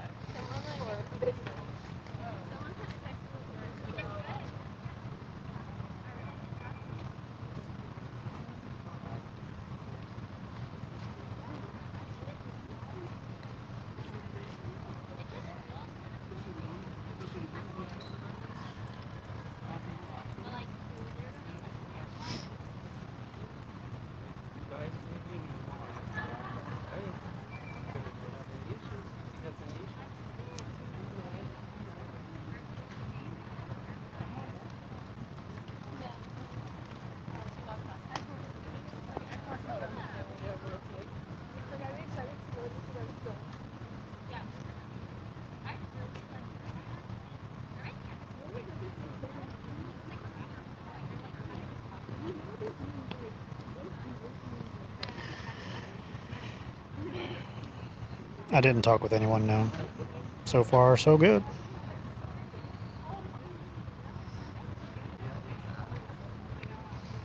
This path is usually fine. There's lots of other tables. And I'm not taking up one of the other tables for students that are provided for them. Let me know. Or maybe you can text me coffee. Brought my own.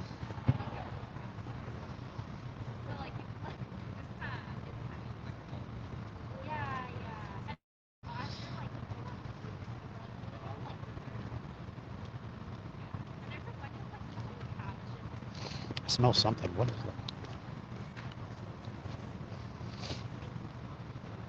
Yeah, you can track it on your phone. Oh, really? See where it is. Yeah. See if it got stuck somewhere. Yeah.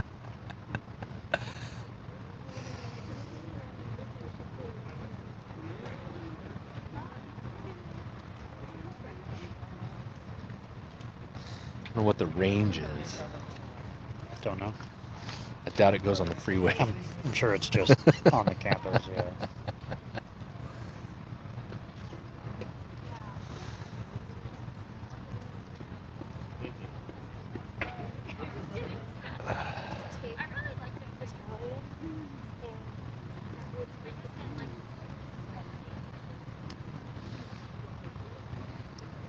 I think when I was interviewing Dolly, he said that this part was the most challenging part of SE for him. Yes. It's just Same.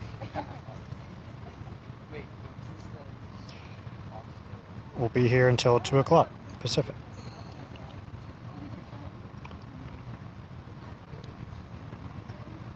So sad.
Oh, it's going to rain in DC tomorrow, so you'll have to postpone. Oh well.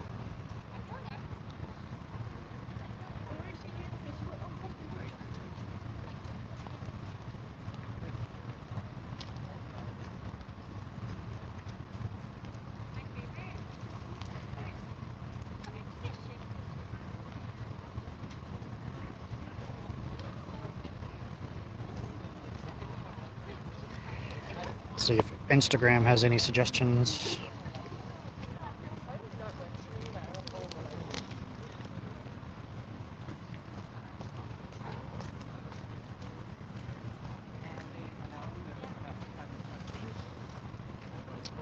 Hi there. Hi. Want to do an interview today? Any opinions on any of that?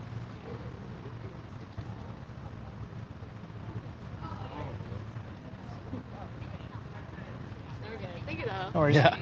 Ever since I moved here, I have not been able to talk. It's so boring now. I don't know. Are you with Taylor?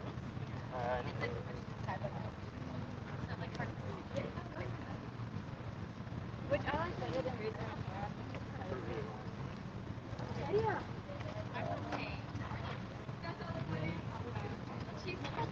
Oh, okay. I don't know.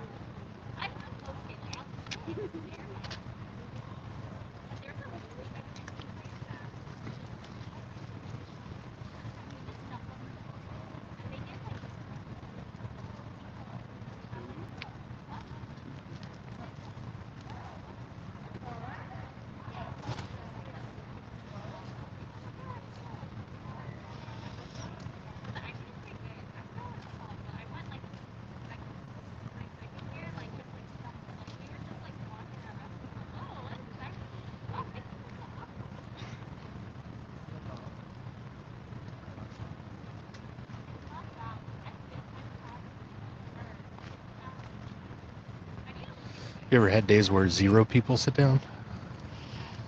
Not in a while. Sometimes when I was at Griffith Park. Yeah.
now, and he has like a story, and he happened. Yeah, he was hurting real bad. Yeah.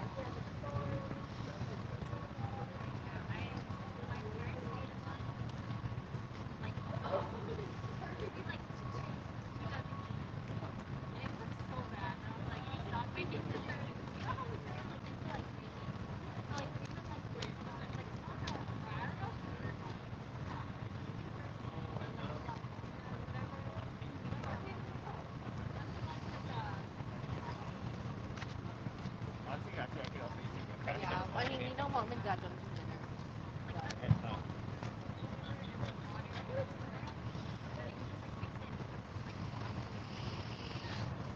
Okay.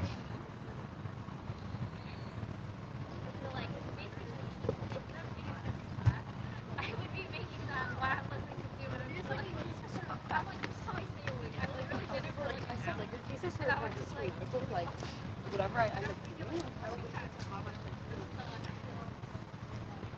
Let's test different models. How about you sit on that seat and then leave that seat empty?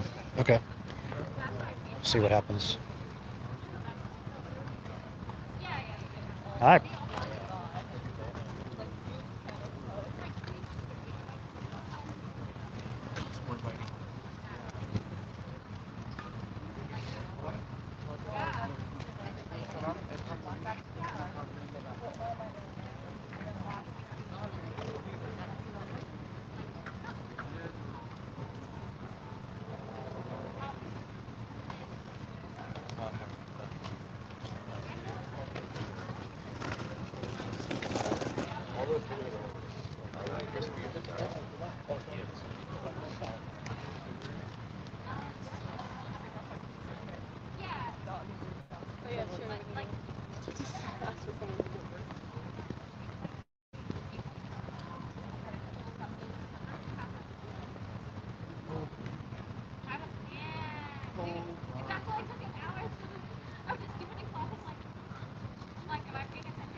Did you browse through the banners? Anything else to add to the banners? I don't know. There's like, There's a bunch. yeah, All right. Want to do a quick interview? Any opinions on any of that? Want to do a quick interview? We're interviewing people about those topics or whatever you want to talk about.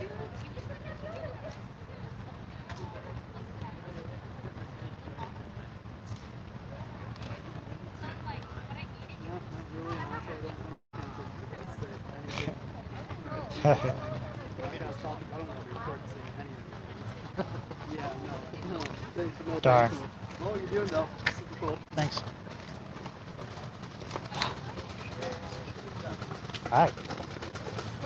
Any opinions on any of that?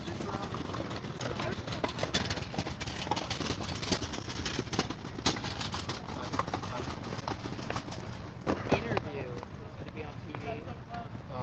Probably interview. we're live streaming. It is a platform for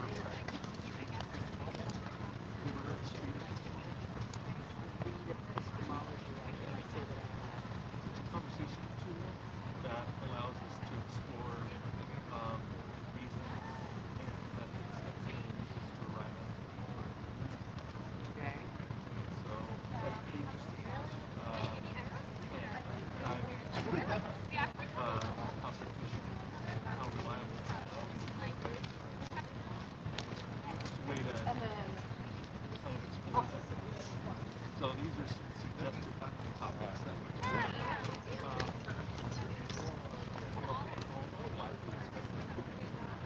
think I'm good. At least two fucking What'd you say? it needs me talking about Trump.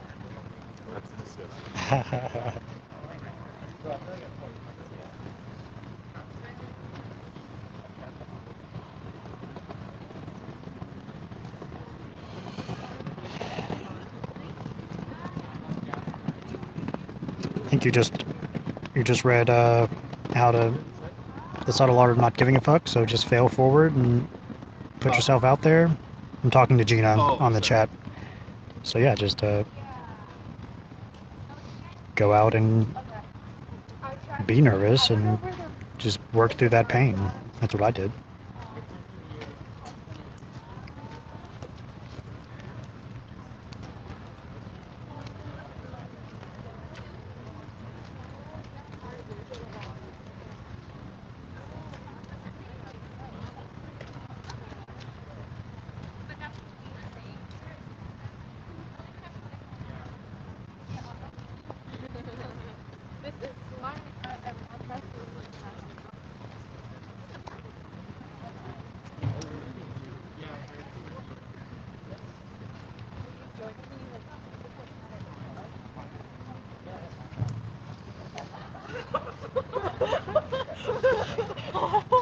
How's your back in these chairs? Sometimes it's not the best. Sitting's not bad. Okay. Standing. Okay. Like I can't stand for more than like 15 minutes. Otherwise, the next day it's just unbearable. Or like picking stuff up. I have to do like Tai Chi. But as far as sitting, as long as I'm sitting, I mean, I can drive for hours. Okay.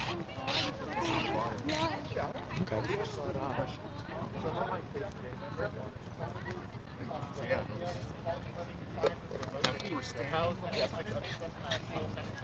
yeah, I don't really like that. Okay.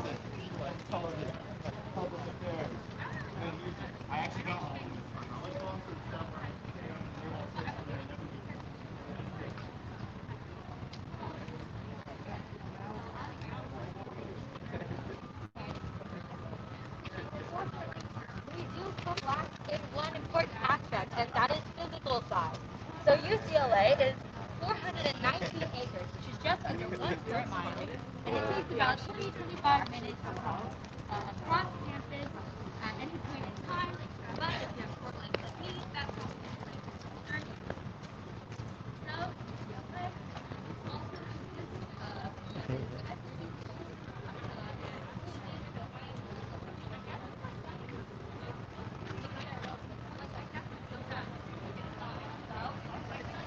There's the robot. Oh.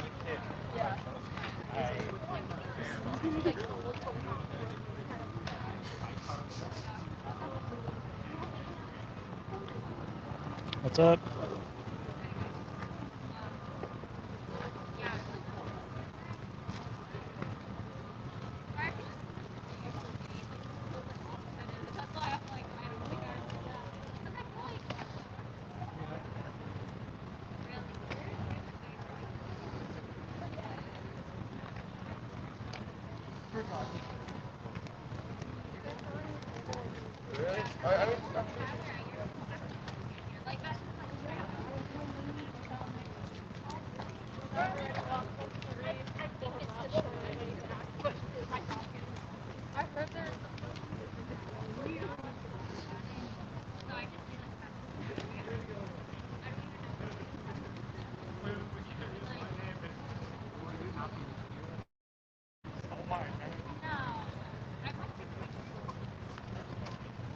Imagine having your name so good.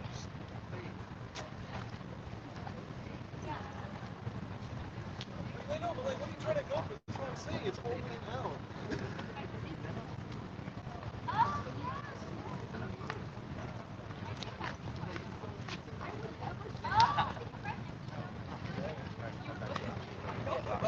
Oh, no, no, no.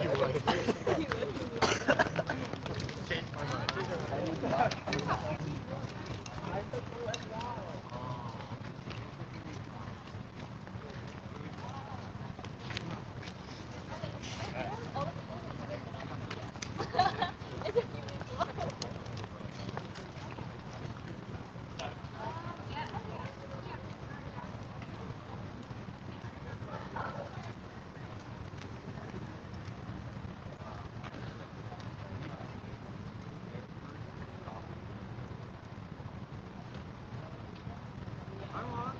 Brother.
Jet Propulsion Laboratory. The people who made Curiosity rovers and other things. Yeah. I went space stuff. Went to one of their open houses years ago and got a hat. Yeah.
Time for an interview? Yeah. Want to sit down? Maybe a little bit. Okay.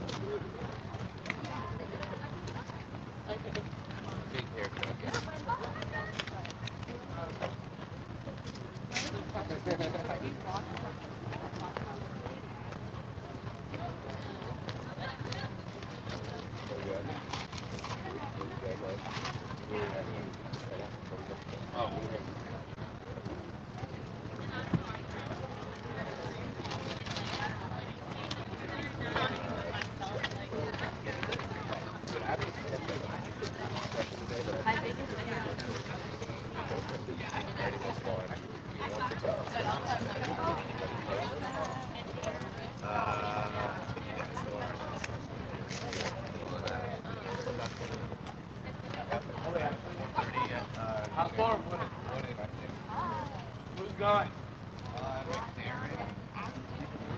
Nico, I'm actually going to for a little.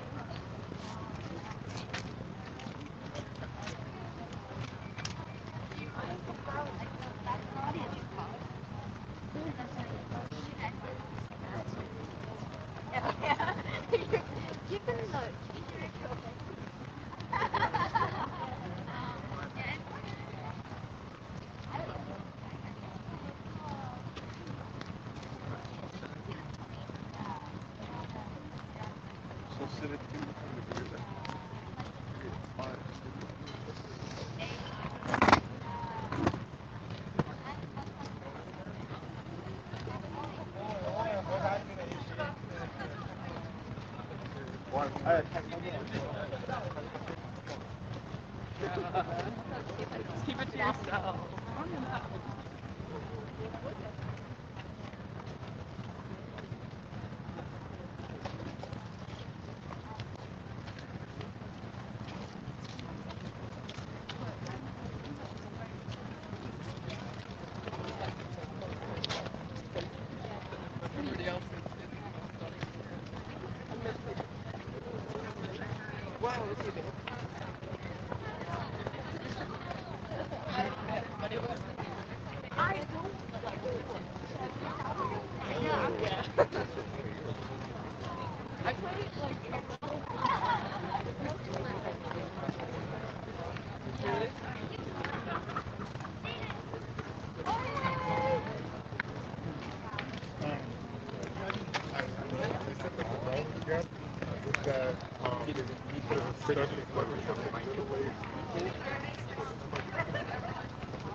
Hello.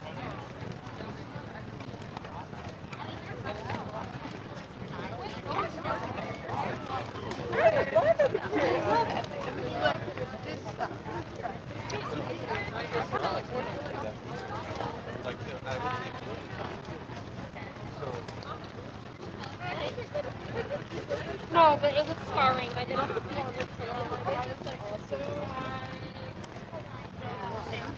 Anybody have time for an interview? I'll check.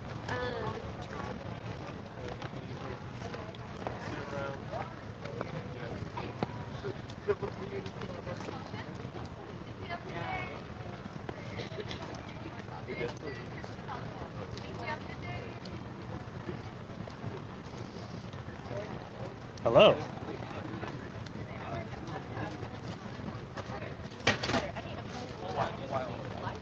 No, they're not actually. They're good. But like the knees always stand on earbuds. I know.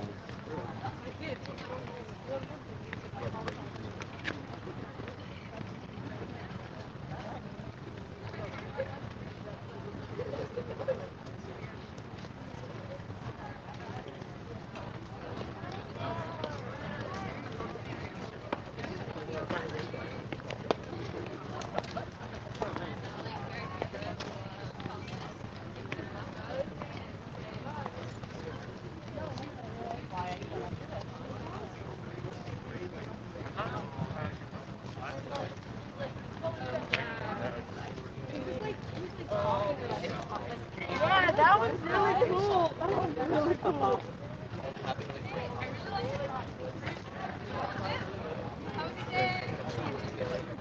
I've done like another Jewish class. Yeah, so I really like this. Like, it's really great to feel mental health to have.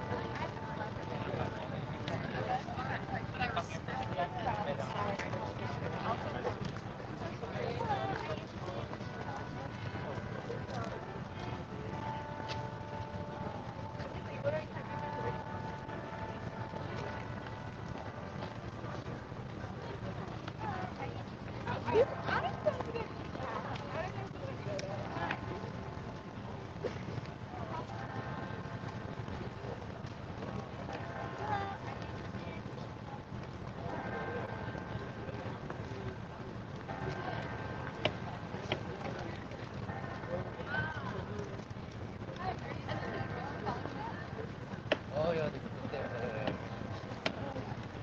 it like a good class?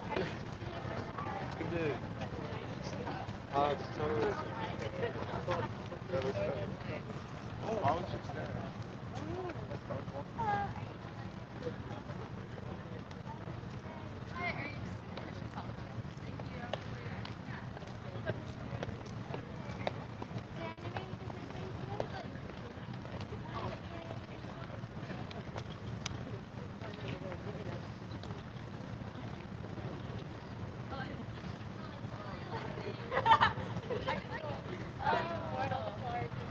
shit, well, that's so smart.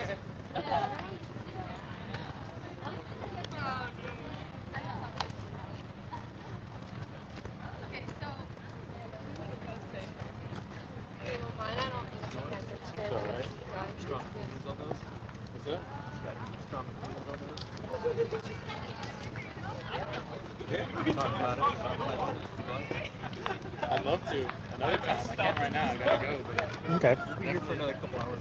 Another couple. You ever come back like another time, like another day? Cause I gotta go like to San Diego right now. Well, I'll try to be here every so often. Look up Street Epistemology Los Angeles on meetup.com. All right. Sounds good. Yeah. Take it easy.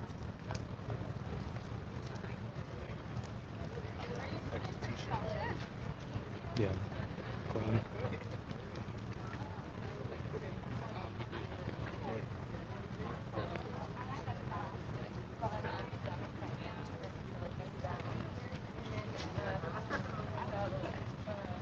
God, I wore like a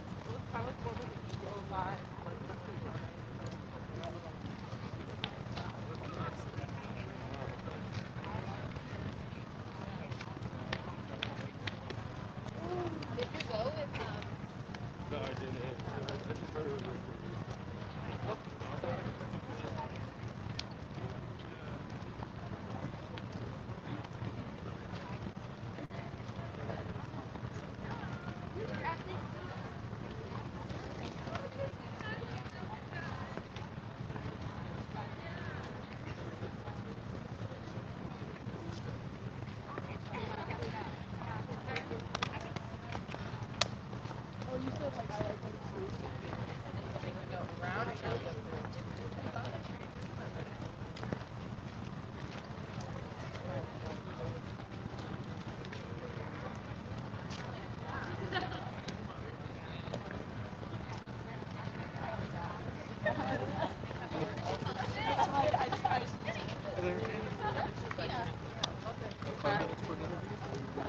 Feel free to sit down.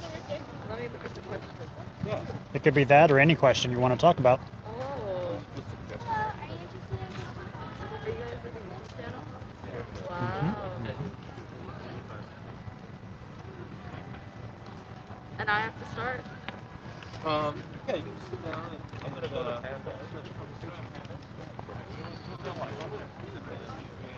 pick one of these topics or something else you'd rather talk about. Uh-huh.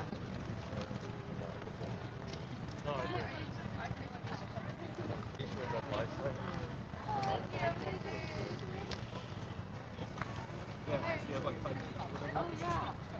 I'm just kind of scared. I don't know what to start talking about. No problem. I'm like, I can't choose. Hi. Hi, how are you doing today? Good. Great. How are you? Doing well, thanks. Want me to wear a mask? Doesn't matter? Doesn't matter. Okay, cool. Yeah. Should I? I don't Sorry, know. I'm gonna put my stuff away. Sure. So, yeah. This is cool.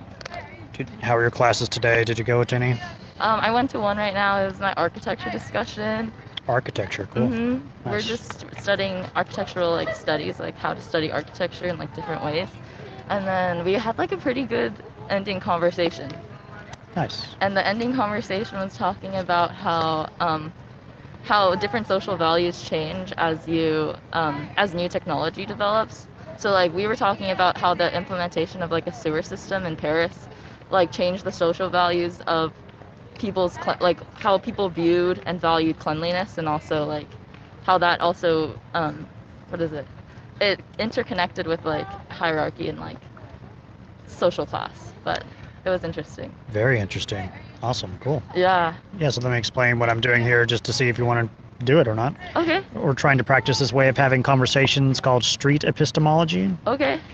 It's a Socratic style of having conversation where someone brings up a claim and someone else is in a questioner role, where they try to keep their opinion out of it and help someone else reflect on what they believe and why through questions.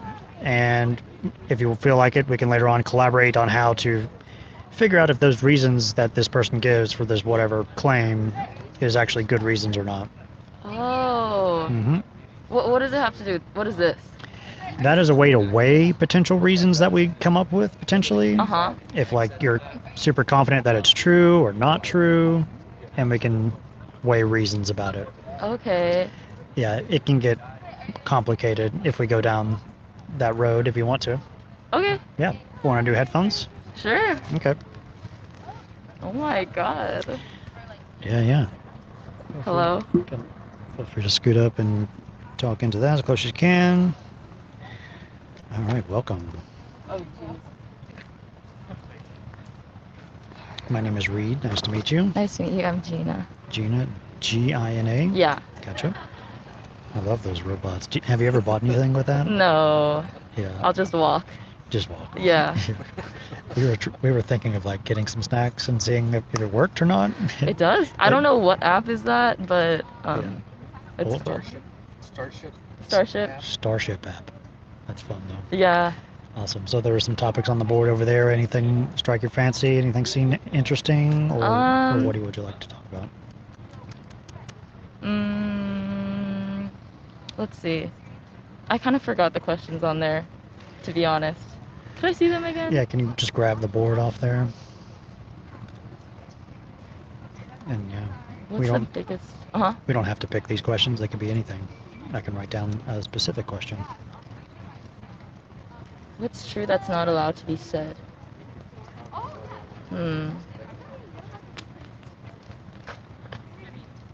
What's true that's not allowed to be said?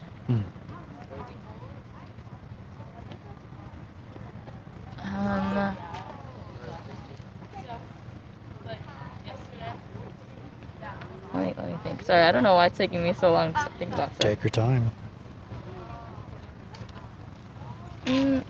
Okay, what's the biggest problem no one is talking about? I feel like it depends on the people, I guess Sorry, I'll just give this back.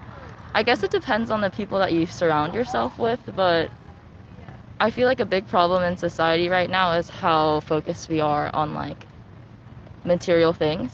And, like, people have lost a sense of touch with, like, spirituality. People are more focused on material things rather than spirituality? Yeah. Okay, can you grab that post-it note? Biggest problem? Yeah, so that's one answer to that question, is more focus on material things, less focus on spirituality. Okay, those are two answers. Any other answers? Potential answers to that question?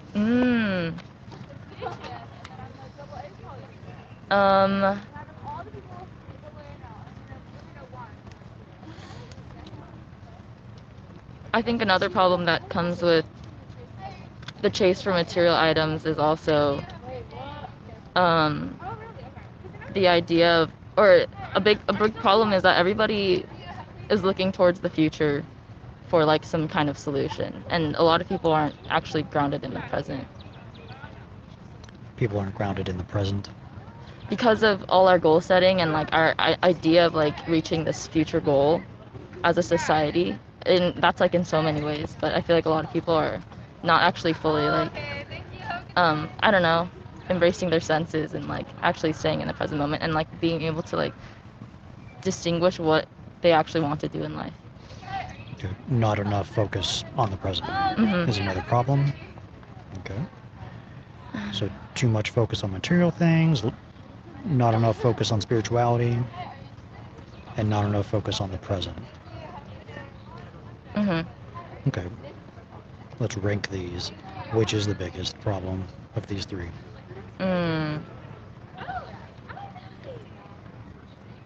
I'd say I'd say the one with material items, I'd say, because that's also kind of reflecting in our environment, and that's kind of like a very imminent disaster that is, like, happening. yeah, one consequence of focusing too much on material things is we have less focus on the environment, or how does that relate? I'd say because of our focus on material items and like the chase for it, we like completely disregard how many things we're over consuming, and that's like with big entities like companies where they're searching for more material things through capital and like trying to be the most wealthiest, and so that's in the cost of like everything else. Yeah, material things require stuff that causes climate change. Okay, so that's the problem that's the consequence of that focus. I'd say. So is climate change the biggest problem, or is it too much focus on material things? Climate change is also a big problem. Yeah. Which is bigger? I'd say climate change is bigger than focusing on material things? It's kind of like a cause and effect thing. That's a good question. Yeah, does this cause climate change, or is that just? Oh, yeah. Okay, so then this. So this is really that's really the big deal. Actually, I kind of want to put spirituality maybe first. You want to put that one? Yeah. Is that the biggest problem? Because lack of spirituality leads to that, and that leads to climate change. Yeah. So it's like we're going up the stream. Yeah. So not enough focus on spirituality is the biggest problem. Yeah. I guess so. We can talk about that. All right, and I like to give people a sense of confidence about whatever we're talking about. If all the way to the right, black is absolutely yes, this is true, that not enough focus on spirituality is the biggest problem no one is talking about, or all the way to the left, no, it's not, or in the middle, not sure. Where's your current confidence about it? Oh, okay. I'd say like here. Okay, great. Cool. So we have, this is the upstream answer to that. Cool. And you're about 90%, 80, 85, 90% about that. Great. Yeah. Cool. Now let's, what do you mean by spirituality? Let's get some clarity on words, if that would be great. Okay. What do you mean by spirituality?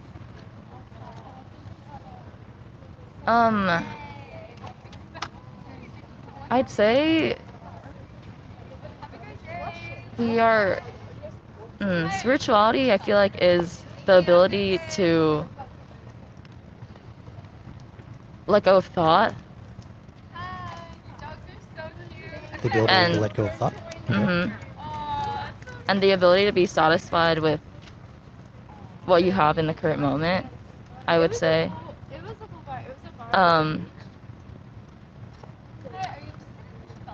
And also, and trying and realizing that, like, I feel like we are here on this earth to connect with, like, the source of life, which is like nature, which is like other human beings, and like forming relationships instead of chasing other things that will feed our ego. So it's kind of like that spirituality is kind of like how conscious you are in the present moment on like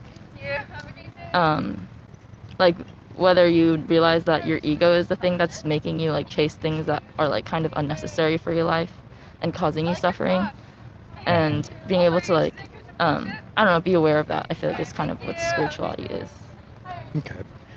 Like ability to let go of thought, ability to be satisfied with what you have in the current moment, a better connection to the source of life or nature, other human beings, not feeding your ego, and being conscious in the present moment. All of that's wrapped up in spirituality? Yeah. Spirituality. Great. So, cool. And you're about 85, 90% about that. What gets you to that level of confidence? What are the main reasons why?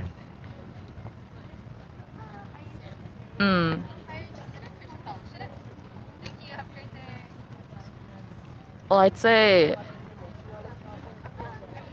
it's kind of my own experience, I guess. I feel like that's what makes up a lot of people's truths. This is basically what they've experienced in their lives and what other people have told them, I guess. I feel like I reached this point because of all the things that I learned this past year. My dad talks a lot about spirituality. There's this person I met over the summer who talked a lot about these concepts of like how connected we are as like human beings and like with nature and like how like your reality is kind of a reflection of yourself. But I'd say it's like the people that I've interacted with and also my own personal experience of like kind of freeing myself from this idea of the ego. Okay. Because I have like kind of gone through that journey of like having, or I still do have an ego. Like everybody does to some extent, unless you like reach spiritual enlightenment where you don't, where you're not ruled by comparison to other people, and also, or having a sense of identity in material things instead of a sense of identity in just presence and like being. But yeah, I'd say it's like the interactions I've had with people and like the things that I've learned from them, and also experiencing the letting go of ego and like being aware of ego myself, and how that has helped me to kind of like navigate the world we are in right now and kind of know what I want to do for myself, like, or I want to do that will help ideas or help things like such as like climate change and like yeah. Okay.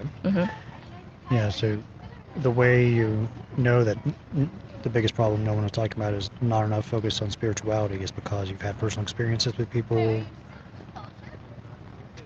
and those experiences include something about ego, where there's people are more focusing on material things, therefore feeding their own ego, and these things relate to spirituality in some way. What's the best example of a personal experience you've had where you saw a problem that was happening and the cause of that problem was not a focus on spirituality? Wait, say that again? Yeah, what's the best example of someone not focusing on spirituality and that causing a problem?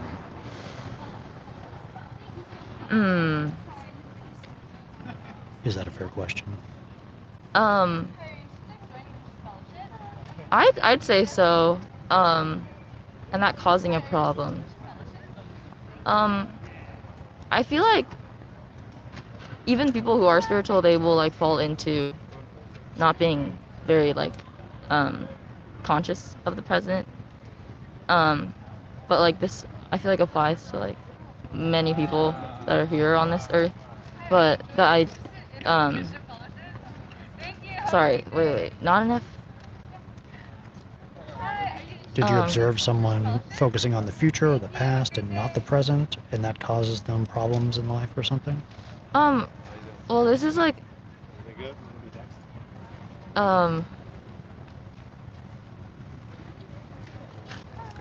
I'd say, yeah, like all of our suffering kind of comes from this idea of, like all human suffering is this idea of not being like our environments are very neutral unless you're going through like intense like physical pain or like intense, or actually those can also be considered neutral, but like a lot of our situations that we are like put in are neutral, but the way that our mind perceives it is the cause of the suffering. Our own mind causes like our the thoughts. suffering, our thoughts. And spirituality helps not do that? Okay. Okay. So people could have less suffering in their lives if they were more spiritual? Yes. Okay. All right. Yeah, so if we had more focus on spirituality, people would have less suffering. So maybe a reason for this is that unnecessary suffering exists, or it's increasing in the world. There's too much unnecessary suffering in the world. That's another thing too. I don't know if it's like a present day thing where it's increasing. I'd say like with the disconnection of humans, like I mean like it's like shown too that mental illnesses have like risen with like the the invention of social media, Yeah. and that's kind of um like it shows kind of like this idea of, or sorry, I can't really articulate my words well, but So yeah, we're trying. that's also a reflection of like Mhm. people not being spiritual and being like aware of like what things, like they're being controlled by basically money, like these big companies that like social media has grown into like one of the biggest things, Yeah.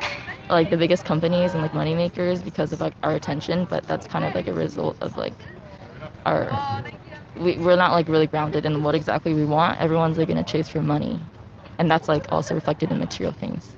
Yeah. Back to material things. Yeah. Yeah. Is that a reason to think there's too much focus on material things? Is that a reason to believe there's not enough focus on spirituality? Is that evident? Yeah. Is that a reason to believe that there's, yes. If there's too much focus on material things, that implies there's not enough focus on spirituality. Yeah, they kind of imply each other, I'd say. Okay. Spirituality is getting in touch with the non-material, like feelings and like That's part connection. of the definition. Okay, let's add that. Yeah. It what again? Not getting in touch with the material, or what is it? It's getting in touch with the non-material. Getting in touch with the non-material. With What is that? like Yeah. like connection. It's like some things that you can't like put into words, some things that you can't explain, but it's like getting in touch with like, I don't know, like energy from nature, energy from other human beings, and like being able to fully see that instead of always chasing for like money and more comforts. But yeah. Okay. So not enough focus on getting in touch with the non-material is another way of saying that. Therefore, if people are focusing on material things, that's a reason for that. Okay. There's too much focus on material things, or there's an increase in focus on material things. Mm. That's the reason. Okay. Any other reasons?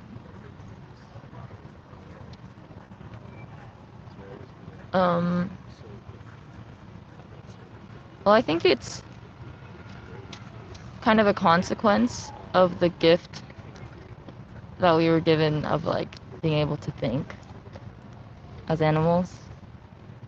That's Mhm. another reason why. We were given the gift to think as animals. Mhm. Is that part of spirituality? Or what do you That's mean? like a consequence of why there's not enough spirituality, because like with the invention of words, we kind of started to label a lot of things and objectify them. Okay. If everyone was more spiritual, we would not have there'd be less language and labeling. less labeling. I feel like if we use language, language can be used as a tool so that we can survive and things like that. But like, there's, yeah, spirituality is kind of letting go of thought and like simply being present. Okay. Like oppressive language, is that close to it? Oppressive language? Yeah, like, or, yeah, like how does language relate to not focusing on spirituality being a problem? Well, I'm saying that the not focusing on spirituality and like the non-material and just that all that stuff is a consequence of the invention of thought in our like human minds. That's a consequence of it. Yeah. If we did not invent thought, we would be more likely to be spiritual. Yeah, but I'm not saying that the invention of thought is a bad thing. I'm just saying it's like an inevitable consequence of what happened. An inevitable consequence. Mhm. Now that we are thinking as a species, as an animal, we can think words. We can use words in good or bad ways, in ways that help us focus on spirituality or not focus on spirituality. Stuff like that. Okay. Any other reasons? Not enough focus on spirituality. Any other reasons?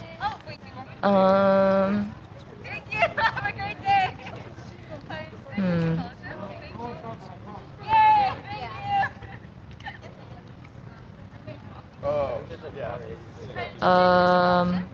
No. I think yeah.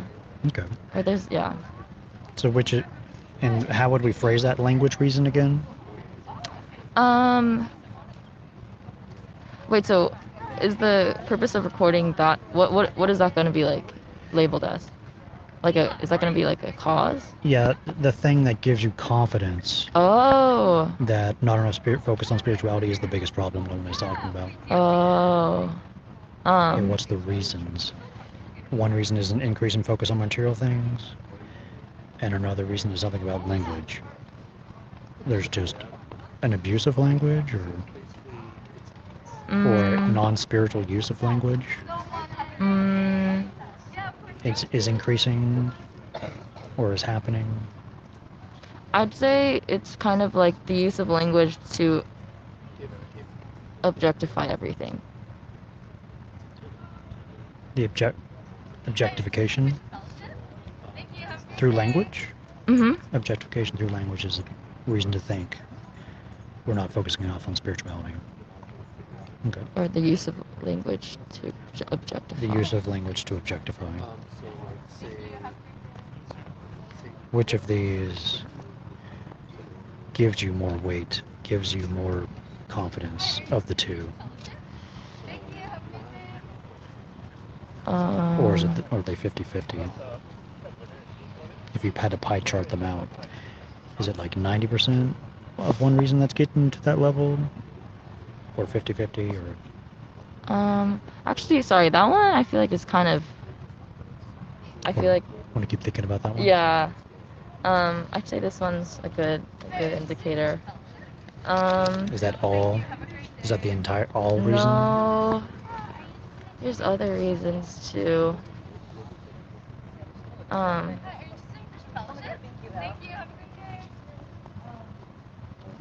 of hard.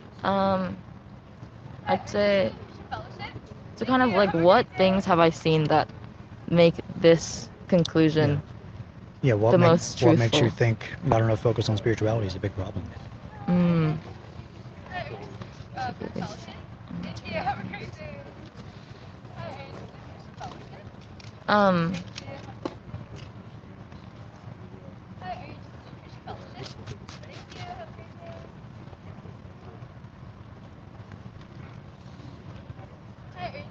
I don't think I can. What else can I come up with? Are spiritual and material dichotomies? Is it like on the spectrum? Yeah. Like you can have more spiritual, and that automatically means less material. These are on a scale. Yeah. So okay. I'd say so. Okay, okay, gotcha. I see that. Yeah. Where on that scale, if 0 is all material, 10 is all spirituality, people should be focusing on. Is it like, should everyone be at a 10, all focus on all spirituality all the time? Or should it be somewhere in the middle, ideally, for people? I'd say the goal of a lot of people that are like kind of beginning to open up to like the spiritual realm is to like kind of get towards 10 on spirituality and like letting go of material things. Is an ideal world where everyone is at a 10 all the time? It's a good question. That's something like I'm kind of like, I guess so in some ways, where I don't know exactly how that would like pan out though. Yeah. What would that world look like?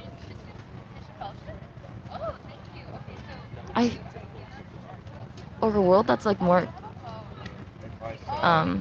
conscious of other living beings, such as like animals. So like the way we treat animals, and like how we are all connected with the animals. That's like a big thing. Like just the way we kind of treat Mother Nature. Okay. The way we treat Mother Nature is a metric for testing the level of spirituality in society? I'd say so. All right. Cool. So we were talking about this reason. So now we know spirituality and material are on a spectrum together. There's an increase in focus on material things, so we're getting away from spirituality. Yeah. And ideally, everyone should be on that 10 out of 10 in terms of that scale. Where is like American society on that scale right now? I feel like I need to be more in touch with like other cultures to be able to like put America on a scale, I'd say. But I feel like in terms of comparison with like Eastern and Western cultures, I'd say Western is a bit lower on the scale. Yeah. And that's like presented in the way that they colonized the indigenous people, presented in the way that they were all like at war with each other. It's presented in the way that they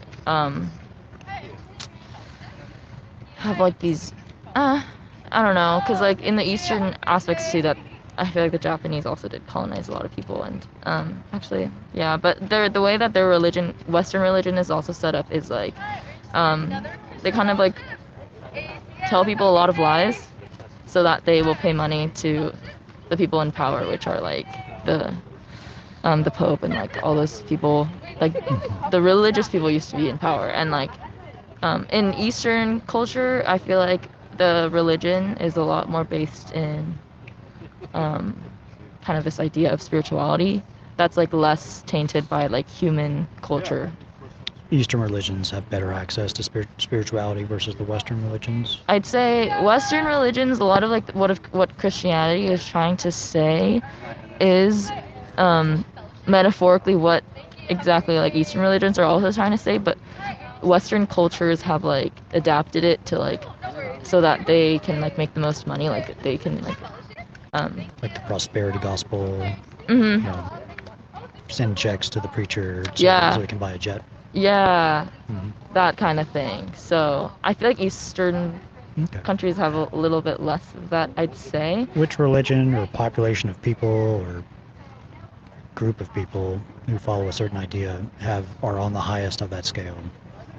That's a good question. I feel like I need to also like learn more about that and like the different people that believe. I kind of want to learn more about just religions all over, but like a lot of different things, like a lot of things that like I feel like even in this pandemic, a lot of emphasis on like mental health and like wellness has like sprouted up, and so those ideas, the way that you practice those things that help your mental health is meditation and yoga, and like those things stemmed from Eastern religions. So like India is, I feel like, where a lot of things sprouted, and then like that kind of diffuses out to the other countries around. And so like kind of like the ideals that Buddhism teaches, I feel like is the most that most resonates with me. But I'm only familiar with like a little bit of Buddhism and like a lot of Christianity, so like I still don't know the full capacity. So where would India be on that scale, and where would the United States be on that scale right now? I don't know like the full extent to like what India's culture is like. I know that a lot of just an estimation. Estimation? I don't know. I'd say I don't maybe America's like 3. Okay. There's a lot of people like hippie cultures that are like rising up and stuff like that, but like I don't know how much, but like 3, and then India would be like 7 maybe. I don't know. That's my guess. Okay. And ideally, all countries everywhere should be closer to a 10? I think all countries should be like progressing towards that. Progressing to a 10. Okay. All right. I want to check in to see how you're feeling. We can get going and talk about this reason and the quality of this reason, or think of other reasons against this. Whatever you want to do. I actually. Yeah, it's so nice meeting you. I'll try to be here later on, in the next few weeks as well. Maybe we can catch up and continue the conversation another time, or we can keep going. Whatever you want to do. True. I was gonna go get a table from Facebook Marketplace. A table for Facebook Marketplace? From. Oh, okay. Yeah, so I think. And we'll be here for another few hours, like another hour and a half, if you want to go grab that or something. Ooh. Yeah, this isn't finished, right? Yeah, we're not done. Yeah, sorry. How much longer do you think it'll be? Depends. Probably another 20 minutes Mm-hmm. talking about quality of the reason and how we can test that reason. Yeah. This is really interesting way of thinking. Oh, really? Of yeah, Mhm. like why exactly we form truths Yeah. and how everybody has their own different truths based on their own experiences and exposures to things. That's interesting. What other topics have you guys talked about with people today? Well, there's tons. You can check out my YouTube channel. I've got Yeah. tons of conversations with people. And yeah, we've talked about, what did we talk about? Some guy came up to us and talked about the threat of communism versus the freedom. That was intense. And someone else talked about past injustice, like what are the best ways to remedy past injustices? We talked about that question. Yeah. So it really, we're more focused on why people believe and, Yeah. and the quality of those reasons, the epistemology versus the what. So any claim can get us there to what we want to talk about. Interesting. Mhm. Okay. So that's the next step, is to try to figure out how much weight should we give this reason, and if that weight is a good way to justify that level of confidence. Okay. I think I'm just gonna text my roommate. Sure. It'll be a while.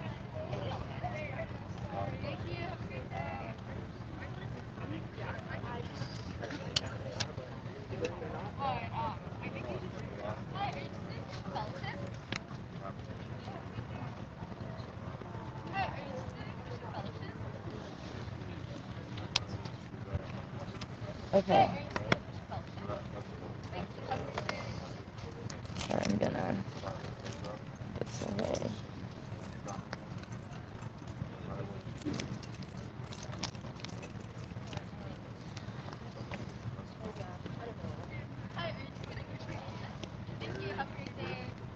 Okay, we can continue. Okay, let's break this reason down into individual premises, just to be very specific. One premise of this reason is that more focus on the material means less focus on the spiritual. Yeah. You know,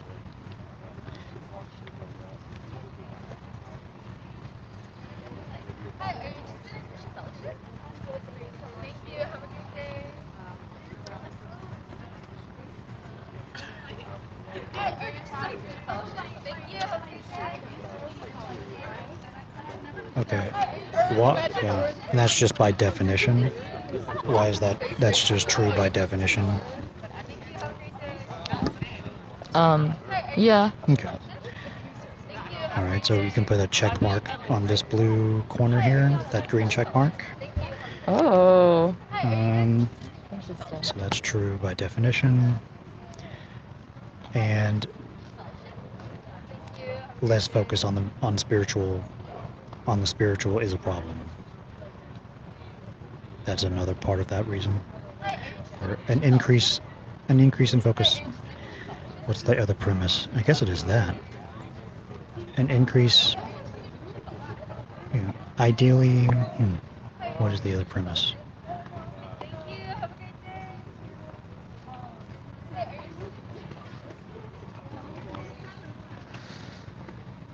Not being at a 10 on that spectrum of material to spiritual is a problem.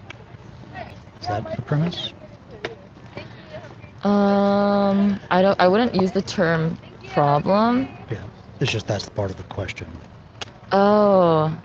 Okay, that's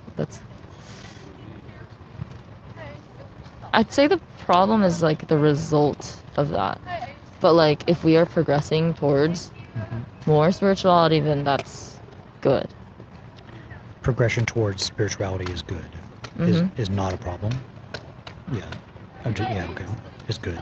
And good things are not problems. Okay. Yeah.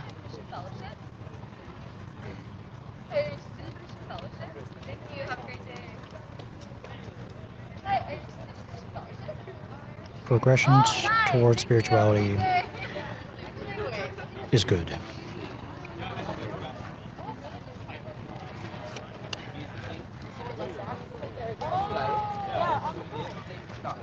because like I just want to also elaborate on like why it's not a problem that we are not at a 10 right now, is because the whole message behind that is like, behind spirituality is kind of to be accepting of what's happening right now, and instead of it being like this big problem that we shouldn't, like a big problem, like something negative, like something that's like gonna cause fear within people, it's more like accepting that reality.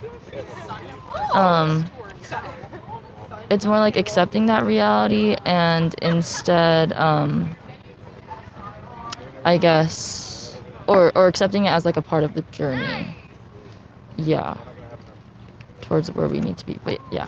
Gotcha. All right, you can put a check mark probably on this one. I'm just trying to connect the word problem to good. A check mark. Okay. Yeah, a check mark there. What is good is not a problem. Okay. That's just an obvious assumption that's connected there. So now we focus. We've got spirituality, that's covered. Material, that's covered. And problem, that's covered. All right, I just want to make sure all the main terms are covered in our premises. So now, if all of these were true, that would make this a good reason. Why? And how big of a reason is this? I wonder. How big of a reason do you think it is right now? If you've got a scale of, we can pick a color for this reason. Pick any color out of that box for this reason. It could be any color blocks that we can weigh for that. Want to pick the green? How about white? White. Yeah. So you have 4 out of 4 blocks. Yeah. 0 blocks is no way, it's not a good reason, or 4 out of 4 blocks, it's like a really solid good reason, or anywhere in between. How much weight should this reason give? I feel like this one's not a good reason. I feel like it's kind of worded. How would you word that premise? I would say, I feel like I want one of these things to be talking about like climate change. Can we like do that? We could, well, yeah. An increase in focus on material things. Focus on material things leads to climate change, and climate change is the problem. Yeah. Yeah. That's a good premise. Yeah. Yeah. And then, yeah, I'd say this one too is kind of.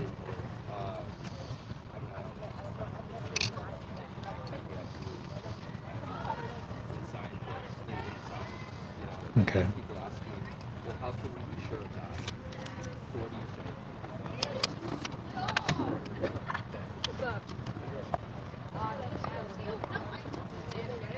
Climate change is a problem. If we had all of those premises, then how big of a reason should that be? Oh, and it's out of 4 blocks? Yeah, out of 4. I'd say it's like all of them.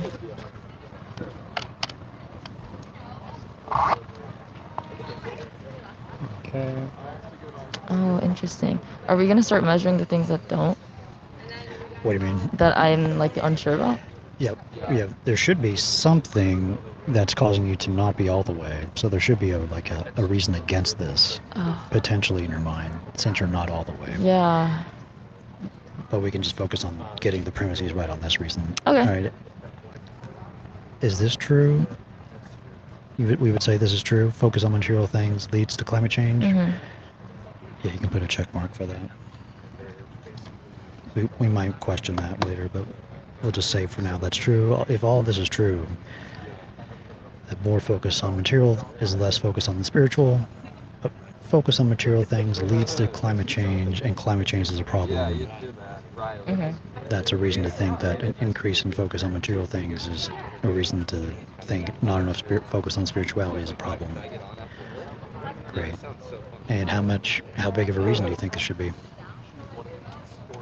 Mm. And then I put blocks in. Yeah, the number of blocks. Oh, you put 4? Great. So that's 4 out of 4 blocks. Whoa. Okay. Okay. All right. Yeah, so what causes you to not be all the way? What's that reason? That's a good question. Or should you feel free to change your confidence too, if there's nothing. Yeah. Actually, But right now there's nothing in this other side. yeah.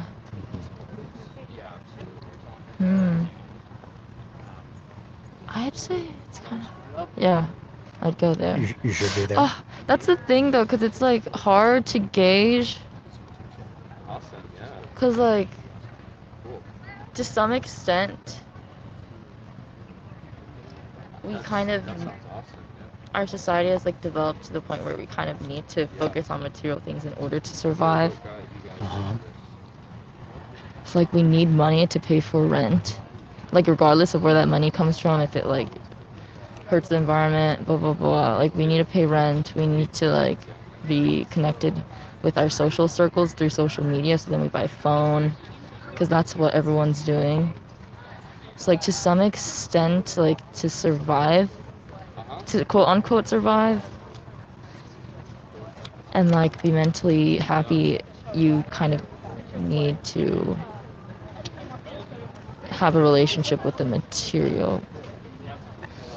Yeah, so like a focus on material helps us survive. Mhm. That's a reason to think. Mhm. To have a little bit of doubt about this right here. Yeah. Okay. How big of a reason is this? Oh. Is it the same weight as this, or less? What color would you like for that? It's an interesting, or it's a kind of weird thing to think about though, because like it's like survival versus convenience kind of. Mm-hmm. Like convenience is kind of what's making us overconsume stuff. But I don't know. I'd say like, do I Pick a color, another color. I'd say like 2. I actually don't have that color Okay, in good. these magnets. Pick either green, black, yellow, red, or blue. Oh, okay. Sorry, No, I'm you're getting good. more magnets. Uh-huh. Yeah.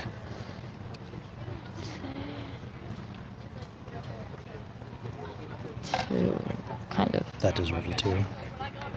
Yeah. Okay. Okay. So would that mean this has to go Yeah, here? should that would mean this is right there, according to the blocks. Okay. So is there any? I want. Is there just a 1? Yeah.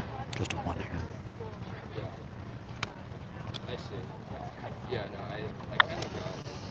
All right. What method did you use, or what is a good method to weigh these reasons? How did you figure out the weight of these reasons?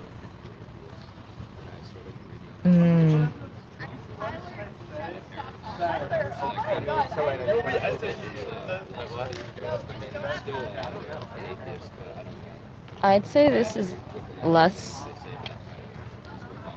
weight because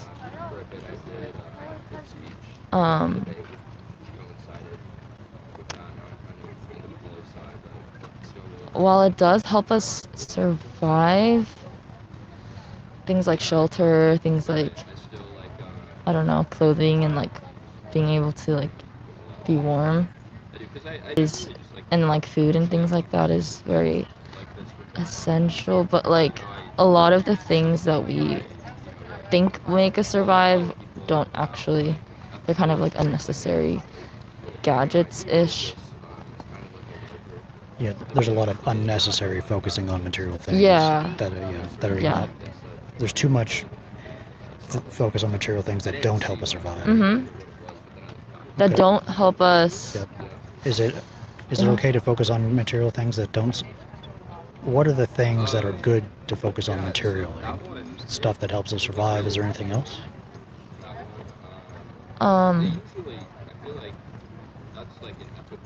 I'd say things that help us survive but are like environmentally conscious. So like things that are regenerative, if we focus on like things that have been sourced like from the environment in a very conscious way, Mhm. then it's okay, I'd say. What does that mean? Hi.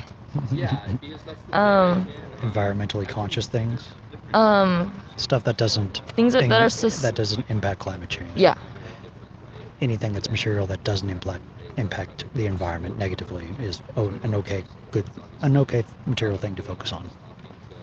I'd say. Okay.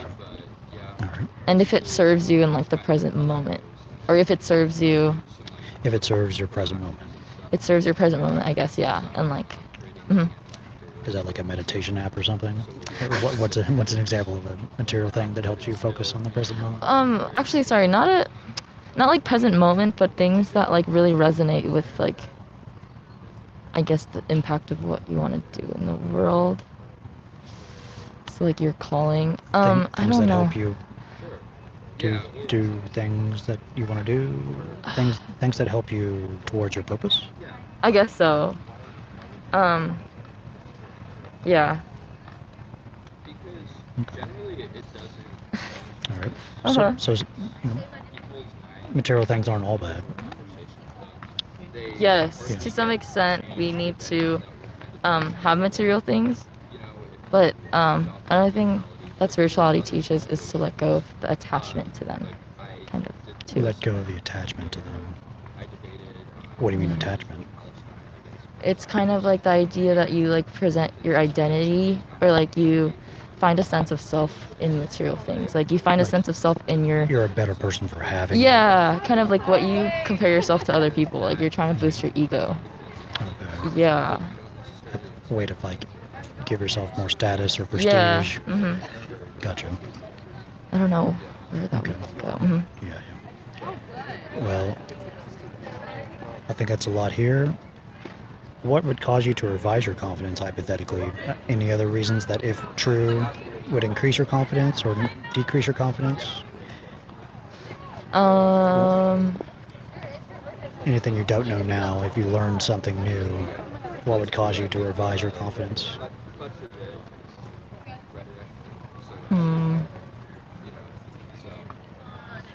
I think I might become more confident. I feel like if I continue to like explore spirituality myself and like learn more about, I don't know, I guess how the world works. That's one thing that would increase your confidence, Mhm. having benefits to Like- exploring spirituality. Mhm. Okay. What about decreasing it? Decreasing.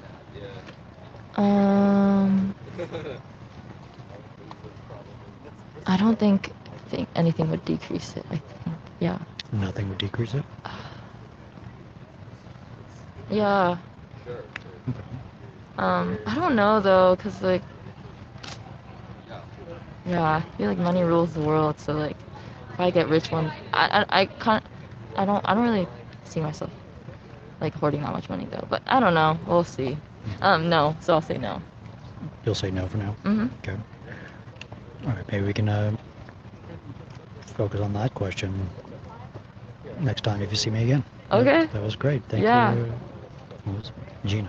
Hi. Thank you so. What was your name again? Reid. Reid. Thank Mhm. you, Reid. This was really fun. Yeah, so if you see me again, I'll try to be here once a week or so. Yeah, I'm and gonna you can take check this. my card, and we also like to give people a special gift of one of these puzzle pieces. And if you see me again, you can get another piece and build out the whole set. What?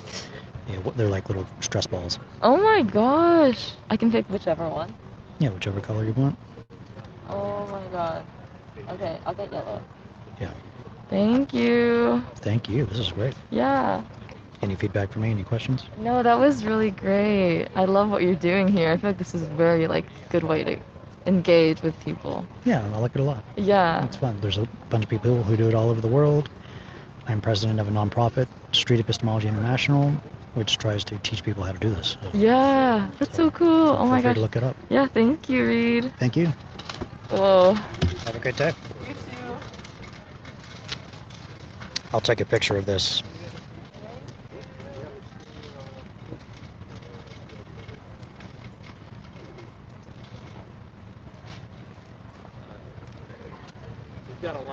We have a line now.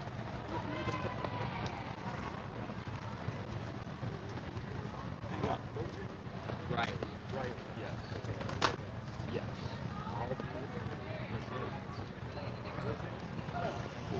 What's up, Reid?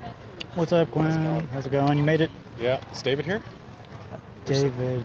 Yeah, he's right there. Oh, hey, what's up, man? Good to meet you. I think I've heard you on podcast. Yeah. That's good. I know, but we have to go through the robots. We were thinking about experimenting on this. And so,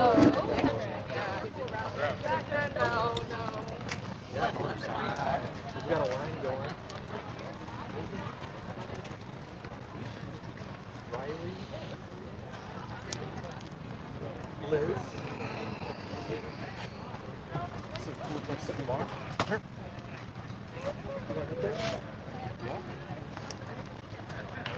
Reset the table here.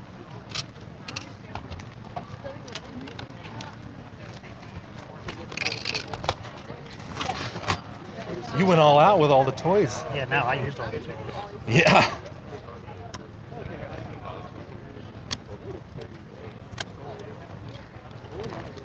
I don't know if you keep these.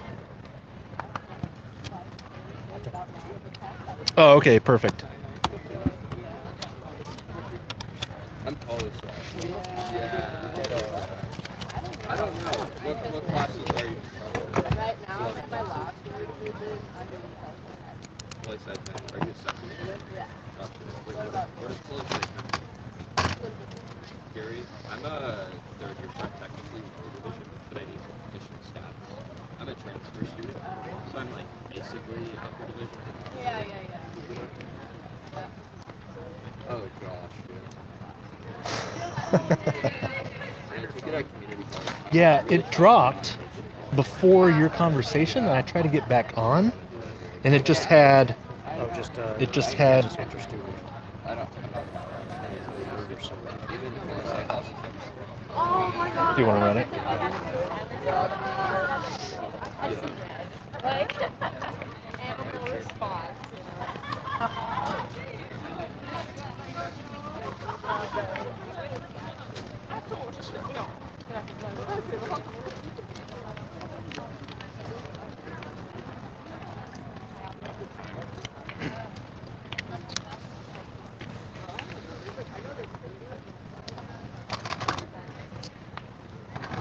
All right. Feel free to use the Sure. headphones if you'd like. Headphones, yeah. Yeah. And we've kind of been talking a little bit already. Mm-hmm. What was your name again? Riley. Riley? Riley? Yes, sir. Okay, awesome. Okay, and yeah, we talked a little bit already. You said that you're a poli-sci major? Mm-hmm. Okay, cool. You're at UCLA? Yeah.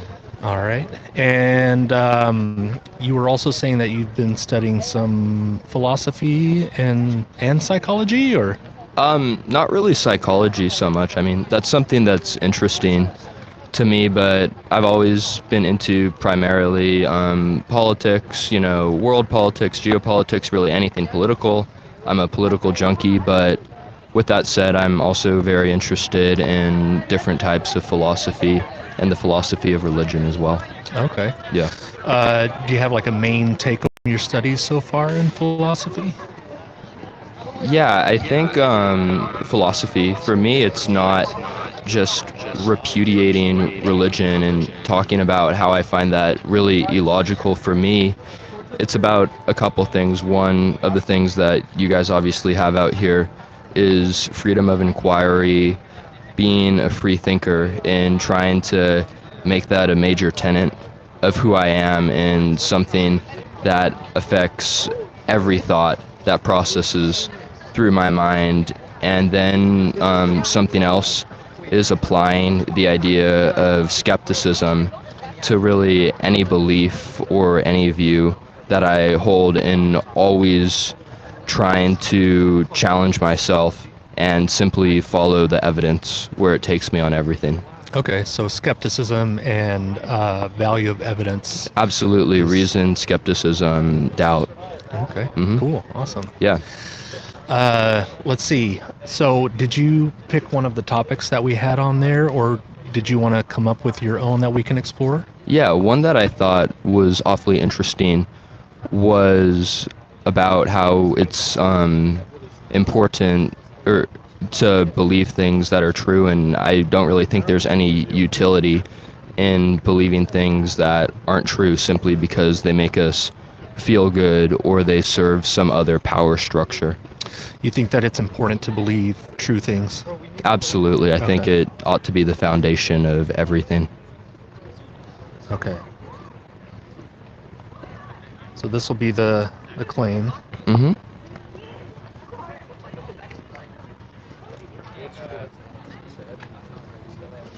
Okay. And a little bit ago, I kind of introduced you to the confidence scale. That's this black and white scale here. So this would be like 0% confident. This would be 100% confident. This would be neutral.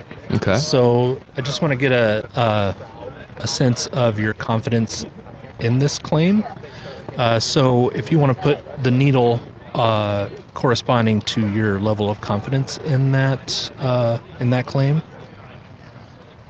So if you're really confident that this is true, then you would put it on the black part, and then if you were not so confident, you would put it more on the white part here. All right. All right. Would that be 100%? We were talking about that earlier, 99% or 100%. I think this claim is less about epistemology and more about the utility of applying these principles in your life and the practicality of that. So I'm going to go with 100. Okay, so you're 100% confident that it's important to believe true things, and that's based on the practicality part of it, how it affects decision making, that kind of thing, or maybe you can explain it to me a little bit more. Yeah, I think not just in practicality, but in terms of ethics as well. I think the right thing is to believe true things and be honest and transparent about everything, and I think people would greatly benefit from that. So believing true things is more of an ethical issue for you? It's a practical as well as ethical issue for me. Okay. So what holds the most weight in bringing you to that level of confidence? Do you have a main reason that you would use that would hold that belief up Sure. to a level of 100%? Yeah, I think we can go through several examples. I think a very foundational philosophical text is the Trial of Socrates, where he denies the gods of the city and he's put to death for that, for the pursuit of believing what's true, for embracing the spirit of free inquiry. And we can talk about more relevant examples. For example, what would be one that holds the most weight for you that you can think of? I think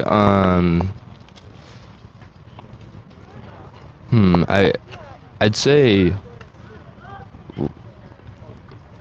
I think if we talk about U.S. foreign policy, you have to believe true things because so many wars are based on foundational falsehoods. So I think that's one great example of it. I think another example is the falsehoods of religion. If we look at Christianity, for example, and how there's such an exceedingly high opportunity cost to believe things that aren't true that often have deleterious consequences. Okay. So there's an idea of wars being fought based on falsehoods, and other things like people believing in religions that could be false. Which of those two would be more important to you? I'd say the former, about wars. Wars. Okay. It's one example. So we could use that as your main reason for thinking that believing true things is important. Okay.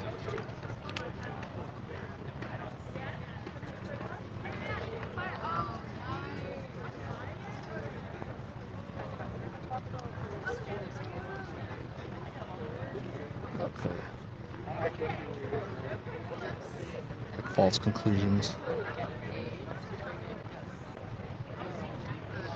All right.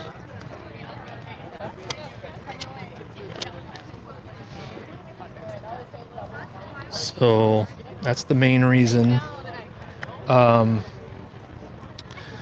So there's nothing that you could be shown that would raise your confidence in that. Would that be accurate? I'm sorry, that says wars. Wars being fought because of false conclusions. Is that okay? I can rephrase it. Based on falsehoods? Yeah, that's... Falsehoods? Yeah, okay. That's great. Yeah. Yeah, if there's any time that you need to correct me, just... Okay, sure, yeah. I want to make an accurate representation of your view. So being at 100% confident in this, does that mean that there's nothing that you could be shown to raise it even more? Would that be accurate? Yeah. Okay. Yeah. Is there anything that would cause you to lower your confidence in this claim being true? Yeah, I think in terms of practicality, if you could show me strong evidence that sometimes believing false things promotes human welfare. Okay. So like if we were to come up with an example which it's better for humanity for us to be false things, that would lower your confidence? Yeah, and I should add one caveat. I think just for the sake of consistency, when we talk about these things, I think it's important that we talk about adults and not children, because I think that's one example where with children, I think sometimes it would be even cruel to tell what the honest truth of something is when they're not emotionally mature. Okay, so being kind of sensitive to a child's mind, we're going to leave those examples off the table. Sure. Okay. Yeah. Okay, so I guess back to the question. If we were to come up with an example in which adults, it would be better for humanity if adults believe things that were not true, that would lower your confidence? Yeah, that would lower my confidence. Okay, because it reminds me of something that we were talking about the other day, where believing that a gun is always loaded, even though there's no evidence of it being loaded. That this other guy was saying that that's actually better. It adds to human flourishing if we always had the belief that every gun is loaded no matter what, even if we know for sure. So would that be an example of something that would lower your confidence in this claim being true? No, I don't think that one would, because as a fairly highly evolved primate and a species with what I'd say is above average intelligence, people should know, if the gun is really loaded or not. But even if the gun isn't loaded, we're able to act as if it is loaded. So while being fully cognizant of the fact that the gun is not loaded, we still have the ability to act and behave as if it is, and we can still be truthful to ourselves, and no lies have to be told in order for that to happen. Gotcha. So we could still have the true belief that the gun is not loaded, and behave in a way that respects the fact that sometimes it could be, even though we're pretty sure that it's not, that kind of thing. Yeah. Like the difference between how we behave and what we believe. You're making a distinction between those. Is that Correct. okay? All right. I think, yeah, I agree with that. Okay. Is there a way to tell that this claim is not true?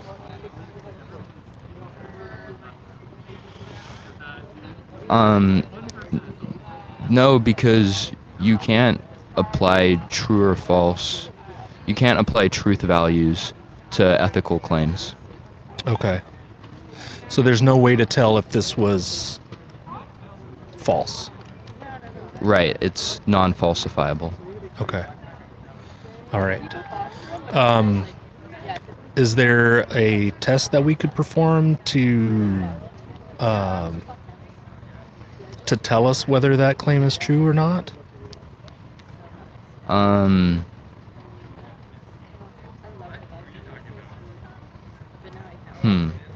Not unless you can think of one. Yeah, it's interesting to think about. Yeah. Yeah, okay, so to recap, you're 100% confident in a claim that we're not able to tell is false, and we can't think of a test to tell if it's true or false? Correct. Okay. Yeah, that's my position as of now. Cool. Yeah. Awesome. Awesome. Well, I appreciate this, yeah. How do you think it went?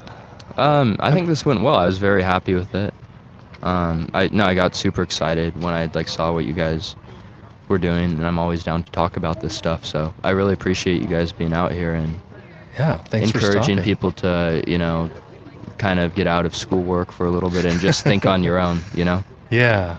Yeah, it's interesting how much we learn between classes, right? Absolutely. Cool. Yeah. Well, it's good talking to you. Yeah, wonderful We've got talking kind of a to line you. going, so Of course, yeah.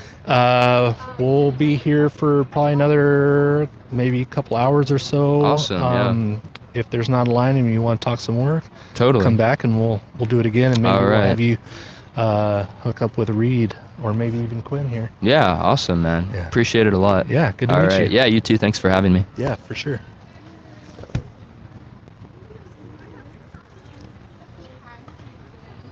All right. Yeah. And is that on YouTube now?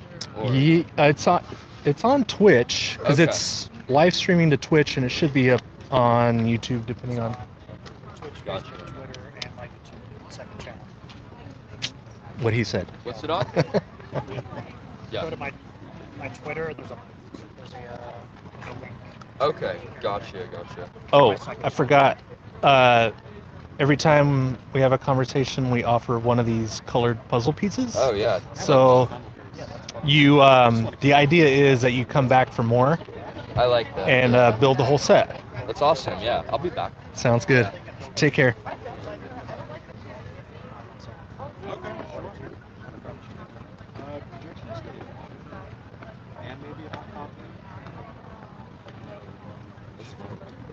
That's cool. Sure, I'll have coffee. I need to use the restroom anyway. Yeah, I'm gonna find this. Do you want to sit in? Sure. Yeah. All right. Everyone's taking Is notes. anyone up next? Okay, cool. Awesome. Be right back.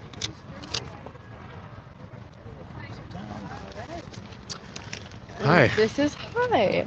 What's your name? I'm Liz. Liz, I'm Quinn. Good to Quinn, meet you. nice to meet you. Yep. Can you hear me? I can hear you. Sweet, awesome. So did you kind of get a sense of what we're doing? Or? I think so. I got a little bit of an explanation before, and I've been watching. Okay, cool. I think there were claims over there to choose from. Oh, you already picked something. Okay. What's true that's not allowed to be said? It's an interesting claim. I've never come across one like this before. Do you have an idea on something that's true that's not allowed to be said? And can you say it? I mean, like, morally, no, but I will. Okay. So, just the whole idea behind the club scene in New York and Los Angeles, it's people get paid to bring in girls that typically older men pay to be around, like hundreds to thousands of dollars. And it's just it just gives me a bad feeling thinking of the system, and a lot of times the girls are underage. It's known to be like that, and like it's celebrities did it as teenagers and stuff like that, but the whole system is like flourishing, and like companies are really corrupt and they know what's going on, but they get around things a lot. Wow. Yeah, I'm not a clubber, so this is kind of new to me. And I mean, I've heard of like celebrities getting paid to just like be in a club, essentially to promote it. But it sounds like what you're talking about is more like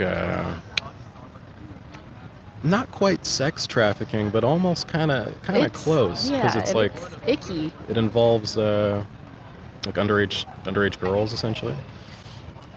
And you said it's primarily in New York and here, like Los Angeles. Okay.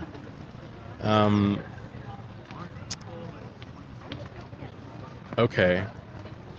And the claim around that is maybe that we're not supposed to talk about it, and also maybe that it's morally not okay that it's happening.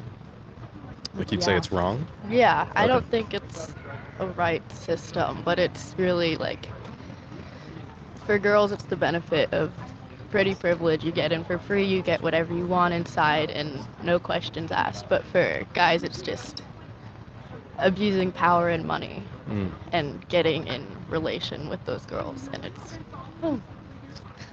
sorry. That's all good. How on this needle here, how confident would you say you are that this system is wrong? 100%? Yeah, as someone who has seen it, yeah, it's a really, really weird system. And so, like, because it's more down low, they'll say, like, in order to stay running with their licenses, they have to have, like, food during the day. So they'll call it, like, a lounge or a restaurant. And it's, like, really at night, it's closed doors. And it's whatever happens. And, like, I was at a place and I got this thing, and someone threw a bottle at my head, and they denied it happening to the cops so that the business wouldn't get shut down. Someone threw a bottle and hit you in the head? Yeah. Wow. And so you're saying because the people who, I guess, like run these clubs are like in the VIP section or whatever, again, I'm not a clubber, so I don't know the terms or whatever, but these people have so much money that like they can essentially do anything behind these closed doors. Yeah. There's people who will pay like $2,000 to get in, $5,000, and have a table of pretty girls. Wow. Okay, this is kind of, might be a bit of a weird question, but what do you think an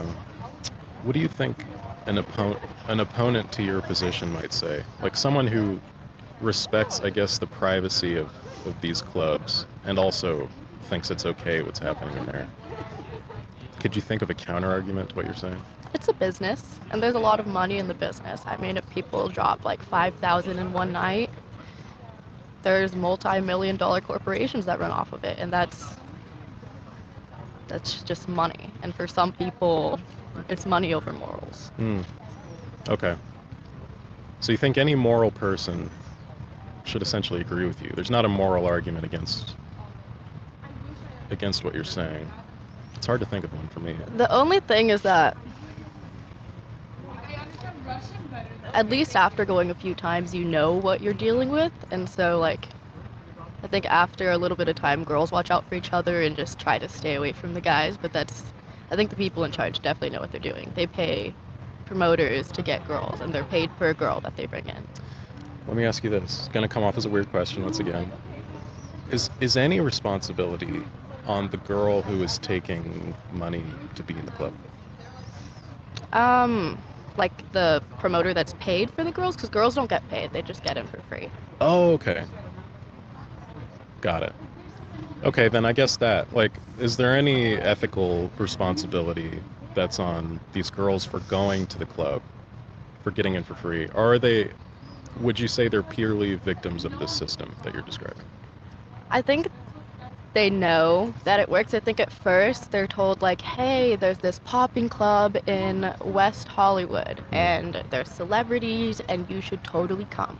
They don't know about the system until like you get to know the people within it and you see it and you recognize what goes on. But I think after that, like, you're aware of what you're being involved in, but people just, it's a way to get in a cool place and get free stuff based on your look. So if people want to do that, I think as long as they have knowledge about what they're really doing and they're safe, then like, no, but I think like it's not something people know immediately. Right. You feel like maybe they're not told the whole truth of what might happen behind closed doors. Okay. Yeah. Well, that makes sense. But you just have to, I think the girls just have to be really careful with those people, knowing that like, once they figure it out, knowing that someone paid $5,000 to be around them, that like their intentions might not be as good as theirs. Okay, so now I think I'm understanding what's happening. So these rich people are just paying promoters thousands of dollars to be around like pretty underage women. Okay. Well, it's normally like teenagers to like young 20s, in my opinion. Yeah, but there's like 16 and 17-year-olds at some of these. Yeah. And are they snuck in illegally?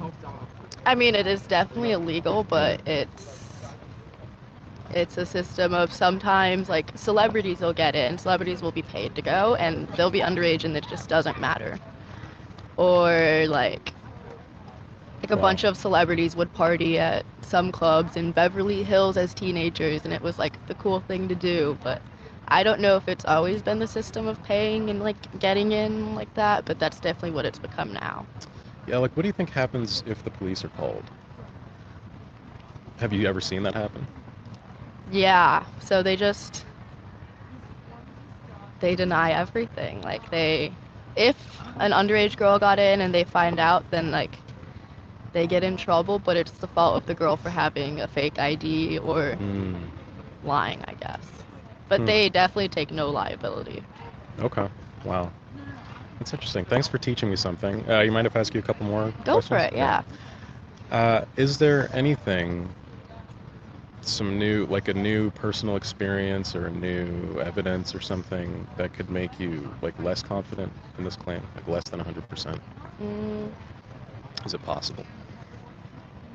I mean, I've met some good people, like girls, but just the guys, just it's a weird feeling, like it's like a 30 to 60-year-old buy you a drink or Uber you back with them, and it's like, ooh, no, I'm just trying to hang out with my friends. Like maybe if I had met a good person who was there just to like be a nice person, be giving, like almost philanthropy, even though it's in that scene, like maybe, but I haven't seen that. So like, but is that possible if it's 30 and 60-year-olds?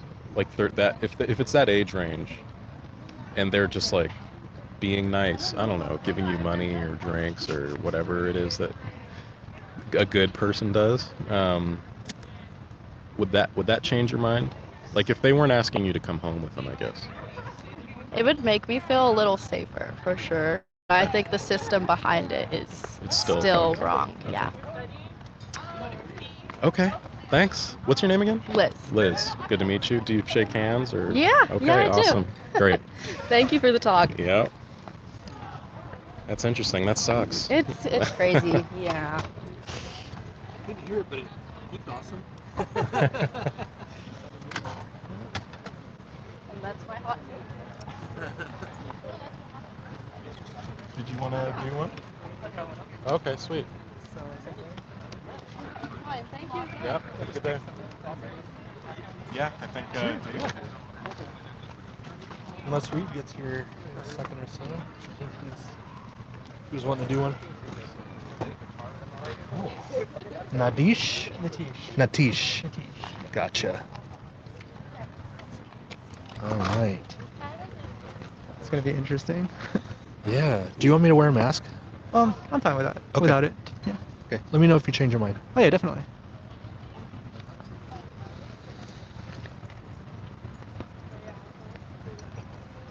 All right. Nitish. Uh-huh. Can you spell that for me? Nitish. Just like it sounds. Exactly. How's your day going? Oh yeah, it's been pretty good so far. Just came back from a midterm, so Yeah? thought I'd try this out. We've been talking about majors. What's your Uh-huh. major? Math and computer science. Math and computer science? Yeah, it's called mathematics and computation, but basically you take some courses from computer science, some from math. Okay. Sounds intense. So far it's good. We'll see when the rest of the quarter goes by. Okay. Yeah. Cool. Well, good luck. Thank you. Yeah. So, I'm not sure if you're up to speed yet, but we are practicing street epistemology. Okay. And basically, thank you so much. Street epistemology is a conversation tool that creates a space for us to be able to explore and examine the sufficiency of the reasons and the reliability of the methods that you're using to arrive at a conclusion that you think is likely true. Mhm. So, and it's being live streamed right now. So, are you okay with that? Yeah, definitely. Okay, awesome.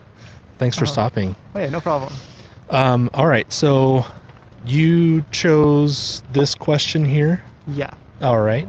We could talk about this, or you can come up with your own claim that you think is true also. It's not limited to the suggestions that we have.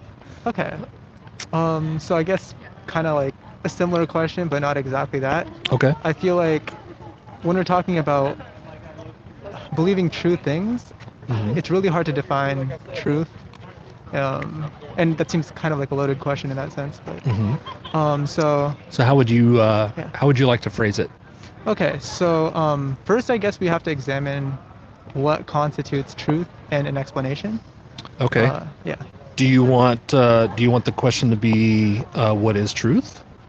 Sure. Or how do we arrive at truth? Or it can be anything like that. Yeah. What is truth, and does something have to be true to be useful, I guess? Okay. Mm-hmm.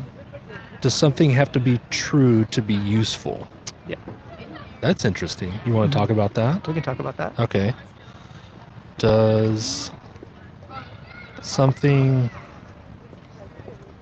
have to be true to be useful? Okay. And what do you think the answer is to that? Okay, so I guess for me personally, I don't believe in any sort of absolute truth at all. Absolute truth. Can you tell me a little bit about what absolute truth is compared to regular truth? Oh, sure. So I guess everything generally is relative in terms of what we know. Meaning, like, so let's say we're a baby, right? We're born, and it seems like everything that we've learned is through our senses, right? Okay.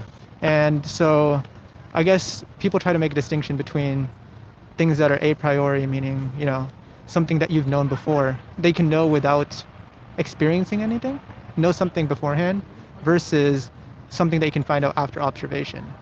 Okay.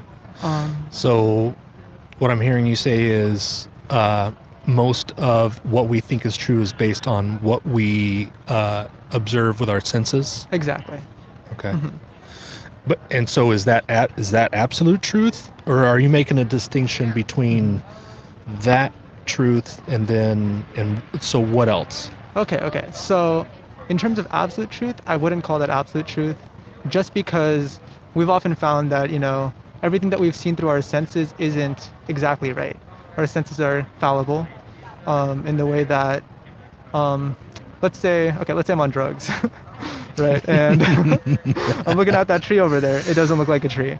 Okay. And what if that same state in that we can't see that tree as a tree, that's just us right now. And so it's really weird because our whole understanding of the world is bound to our senses specifically and how we interpret those senses. So if I see that tree, I see it in a certain shade of brown, which my brain perceives as brown. Your senses might perceive it differently, I couldn't say.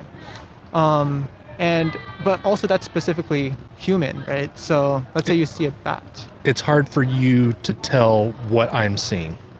Exactly. I can't quantify that you're seeing the same exact thing that I'm seeing. Okay. Yeah. We might see, I mean, we can make some assumptions, but nothing that's concrete, right? Okay. And so where does the absolute truth come in with this? So absolute truth would be something that we can know for certain. And for me, that's, again, only like we can only prove our own existence, but we can't prove anything after that. What I mean by that is, there's like the whole Descartes thing where, you know, I think therefore I am, right?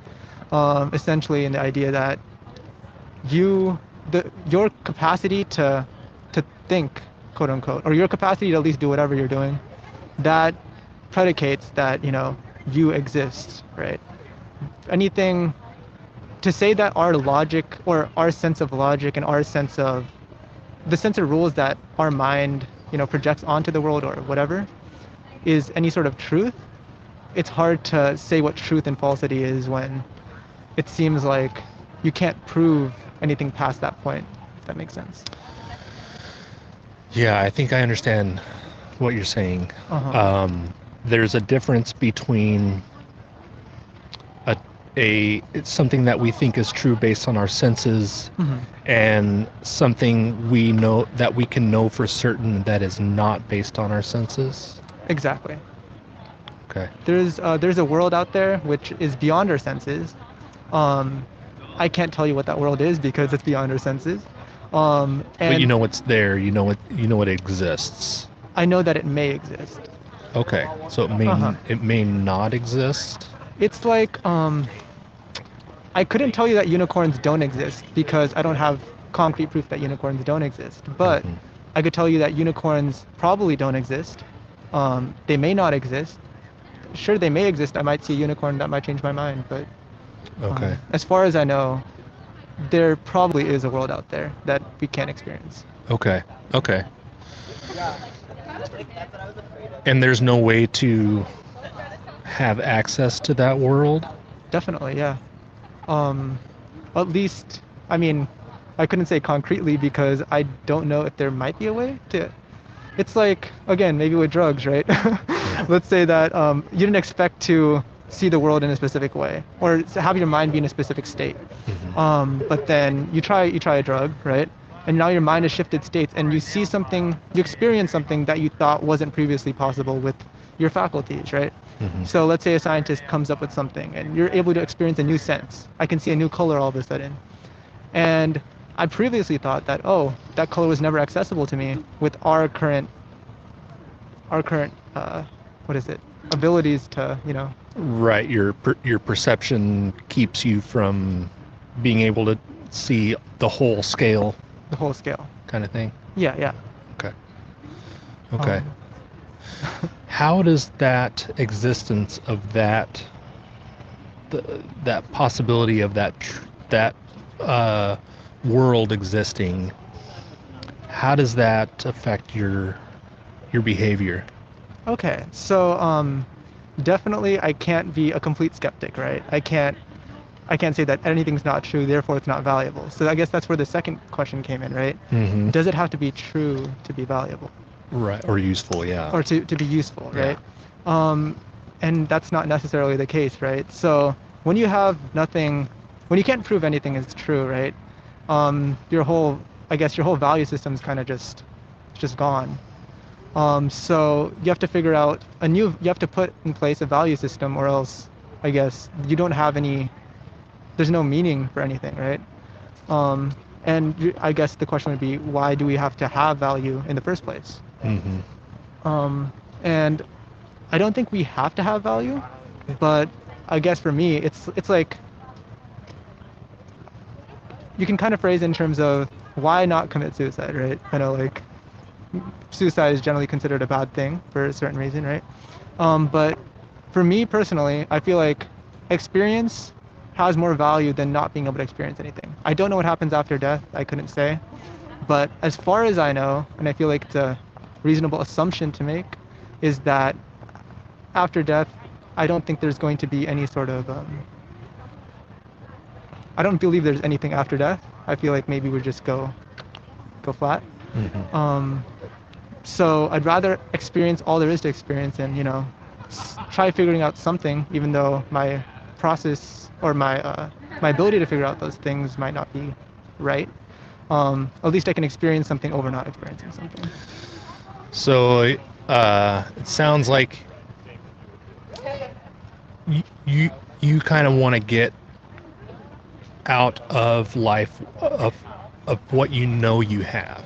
Like you don't know about the afterlife, but you know that there's this life, and it's valuable to you to have as many of those experiences in this life, the life that you know that you have now. Exactly. You put it way better than I could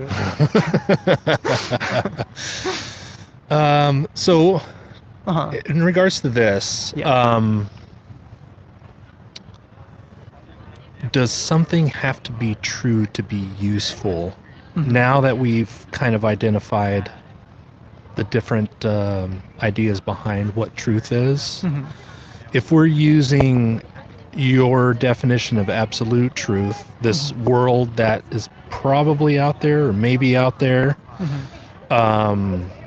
using that definition, how would you answer this question? Okay, so we only have access to our version of the world. And so we'd have to create a whole system based on our interpretation of the world versus what actually is. So I may never know what actually is. I probably will never know what actually is, right? But what's useful to me is it's really a hard word to think of, but I think that I'm a feeling individual, right? I have certain feelings based on my experiences, right? And I guess I do enjoy my current state of being, and I do enjoy the whatever feelings happen based on those experiences, right? So I can continue doing that, and I can continue creating a system of usefulness based on, I wouldn't say exactly hedonism, but based on experience as a foundation for what's valuable. Okay. Yeah. So experience is what you're using to determine whether something is valuable or not? Exactly. Okay. Mhm. Okay.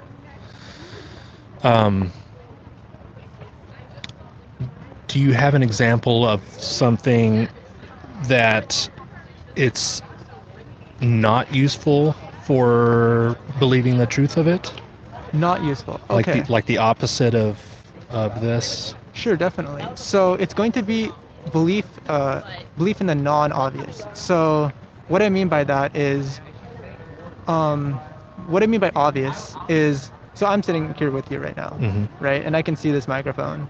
And so this microphone appears to exist to me, right? Maybe if I turn around, like it just disappears. But as far as I know, it's right here. Now, let's say we're talking about, again, a unicorn, right? If I know it's not useful for me to put any value or put any like mental effort into believing that unicorns exist, right? Because I've never seen a unicorn before, and it's not something that I don't want to put any value in something that I can't see for myself, or I can't deductively reason out to be the case. It's so far of a stretch where unless there's like, an argument which necessarily follows that, hey, unicorns exist, I don't really care that a unicorn is out there, or if it's out there, or if it's not. If unicorns did not exist, it's not useful for you to believe that they do exist. If unicorns did not exist, yes, that's one way to put it. Yeah. Okay. But also, if unicorns did exist, but there was no way for me to find out whether or not unicorns existed, it's still not useful to me. Gotcha. Yeah. Because why? Because if I can't experience it, or it never affects me directly, right? what's the point in its use to me? Okay. Yeah. So you're kind of thinking in what's useful for you personally. What if we make that a little bit more broad, like useful for humanity or useful for, human flourishing, or and it maybe doesn't necessarily affect you personally? Would that be a possibility for something to be not useful, to believe it if it's not true? I think there's probably definitely exceptions. I can't think of anything off the top of my head, but generally, if it is going to have some sort of use to me, in the conceptual sense, like unicorns, I just can't think of having any use to me, if they do exist or if they don't exist. But let's say the concept of, I don't know, world peace, right? The systems for that, I don't know how all that's going to work, if it can work, if it's possible at all. But definitely, I believe we can strive to get there. And because the process is still useful in and of itself, right? Making steps towards something is still useful, even if we might not get the exact result that we wanted, depending on whether or not the end goal is useful. How do I explain it? Depending whether or not the end goal is useful in the broad sense. Gotcha. So like the ends versus the means type thing. Exactly. Okay. Gotcha. Okay. Are you still doing okay on time? Oh yeah, definitely. Okay. Just want to check in. So you're using your definition for true. How confident on this scale? So this is 100% confidence. This is 0% confidence. Okay. Where would you put yourself on this scale for this being true? I've never actually thought about this question that deep before. To be honest, I'd probably put myself around there. Okay, so not very confident. Yeah, I'd say I'd have to examine all the different implications that it has, and have to really work out my argument. But right now, I don't think, if you were to ask me to explain every small part of it, I don't think I'd have a good explanation for it all. Okay. Yeah. So your confidence is based on your inability to come up with examples? Not examples, but also examine all the edge cases. So I'm sure this statement, even though it seems fairly simple, there's a lot of implications that it has, and making sure that every one of these implications is consistent with each other. Okay. That everything makes sense, because if one thing doesn't make sense, then the whole thing is wrong, right? Gotcha. Yeah. Okay, so just to clarify, the answer to this is yes, and you're about 30% confident? Oh, so the answer to this is no. Okay. And I'm around 30% confident. Okay. Gotcha. Okay. Yeah. So would you say that you're 70% confident that the answer is yes? No. Okay. So it's not just a no or yes situation. Got it. It's no and I don't know versus yes and I don't know. I see. Yeah. Okay, cool. Just making sure. So no, and you're 30% confident in your no answer. Exactly. To that. Okay, gotcha. Is there anything that you would have to be shown to make the scale go down? To make the scale go down? Yeah. Oh, definitely. Let's see. So I can't think of a counterexample right now, but any sort of counterexample that immediately make it go to zero, right? But I'd say something that would lessen my faith a little bit in that is hard to think about. Yeah, I feel like it's either an all or nothing situation as far as I'm concerned. So it's either 30%, it can get stronger, but if there's anything that contradicts what I've been thinking, it'd probably go down to zero until I can reformulate an argument that kind of goes around that case. Okay. Yeah. Okay, so 25% is not in the cards. it's really difficult to say because I feel like trying to think about it now, I don't know exactly, but maybe if something came to me and then I did happen to go to 25%, I'd know it then, but I don't know it now. Got it. Okay. You mentioned there would be some things that would make the scale go the other way. Oh yeah, definitely. Can you think of something that would raise your confidence? So definitely more claims that are that I guess fit with my personal system that are again consistent with this as well. So something to support the idea that does something have to be true to be useful, and if that answer is no, and there's a claim that helps support that specific question, and it's also consistent with my belief system, then I feel like the scale would go up. So Okay. yeah, it's really hard to think of a specific example again. Yeah. No, that's okay. No, I appreciate your honesty and your openness about not necessarily having examples at the ready. I think I applaud you for that. Oh, thank you.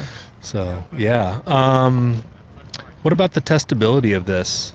Is there a way to test whether something has to be true to be useful? Well, I don't think there is a way to test that, just because use and truth is completely subjective to me. Okay. So it depends on the person, and there's no, controlled experiment that you can really do to say, is this true? Is this useful? I know everyone has their own reasonings for things, but maybe on a personal level, there's probably some sort of experiment that you could do for yourself to say whether or not something is true or useful. For truth specifically, if something keeps consistent with your most fundamental ideas of truth. So if I have a fundamental idea about truth being, for example, my existence is true. It's true that you exist. It's true that I exist. Okay. And if there was something where I was able to branch off from it's true that I exist and say for certain that it's true that I exist implies something else, right? Then that would also be part of that absolute truth. Okay. Okay. You said earlier that you said truth is subjective. Yeah. Now, are you using the same definition for truth as we were a second ago? When you said that it's the world that may be out there that we may not have access to, or are you're using that definition with truth being subjective? Well, not necessarily. So truth being subjective, as in the useful truth. So the useful truth is subjective for me, in terms of like what we see our immediate senses, right? The absolute truth generally should be true for everyone. I'm sure people have different opinions about it, obviously, but I feel like the absolute truth is so small, and it also does encompass the idea that the world. So there's two statements that we exist, and there's a world out there that we can't know about. Okay. And so those two are part of the absolute truth to me, versus the useful truth, which is whatever we're doing in our day-to-day lives. So something could be useful and not necessarily be true. Exactly. Yeah. That's pretty much all I had to say. Yeah. Cool. Yeah. All right. It was really nice talking to you. Yeah, you as well. Nitish. Nitish. Yeah. Yeah, it's awesome talking to you too. Thanks for stopping by. Hey, no problem. We're probably going to be here for a little while longer if you want to come back. I'm not sure if we have anybody waiting to come up. There's whenever the idea of truth comes up, we use this thought experiment with these Tic Tacs. Okay. So, and you could use this in your own conversations with your friends or whatever, whenever the question comes up about absolute truth or not. But basically, the thought experiment goes, do you agree that there's either an odd or even number of Tic Tacs in this box by the definitions that we use when we talk about odd and even? Yes. So there's either an even or an odd number. Yeah. Okay. If somebody were to walk up to our conversation and they disagreed with that, how would you respond? I'm guessing they'd argue something along the lines of you could have half a tic tac. Right. And what constitutes a tic tac? Right. Yeah, and that's why I was saying by the definitions that we use of odd and even. Yeah. So another way to look at it is how could we find out if there's an odd or even number in here? So first we'd have to figure out what's a tic tac. Based on what's a tic tac, we can quantify a unit of tic tac.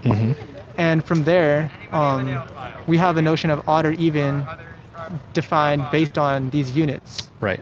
And so if we all have a consensus on the bottom definitions, then the odd and even thing should be fairly easy to agree upon. Yeah. So how would we find out if we have an odd or an even number in here? Oh, like through counting or? Yeah. Okay. So let's say that we counted them out and there were 50 in here. Yeah.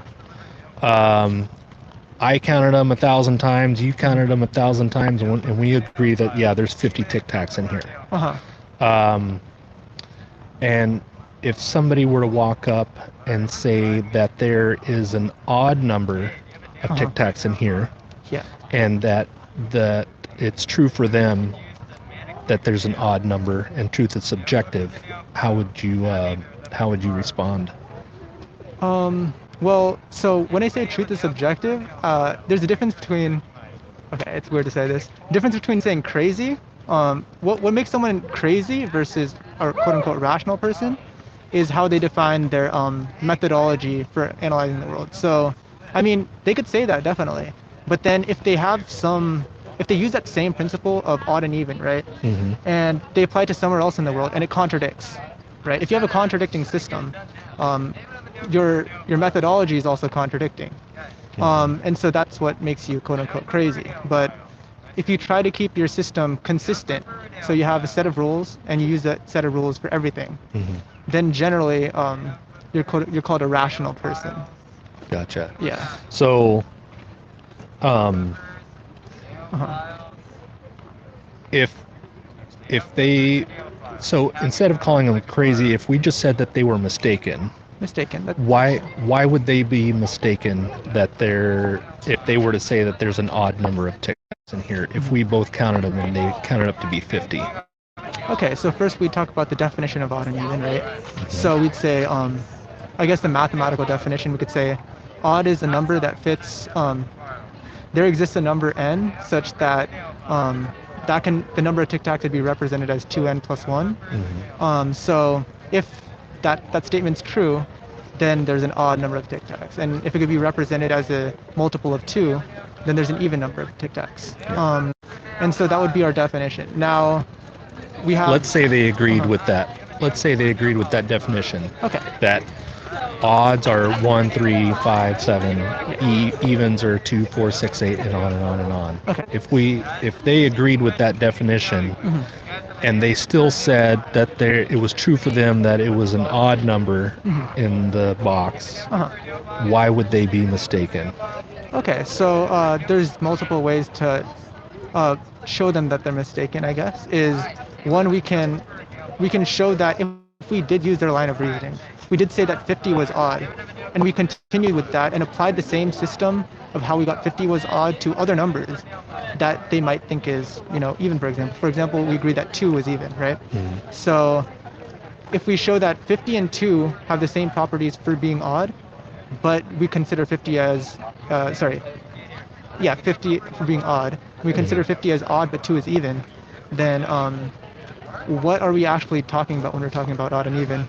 I don't know if that answers the question. I think so. Yeah? Okay. Yeah. It's just a fun thought experiment. Definitely. Yeah. Cool.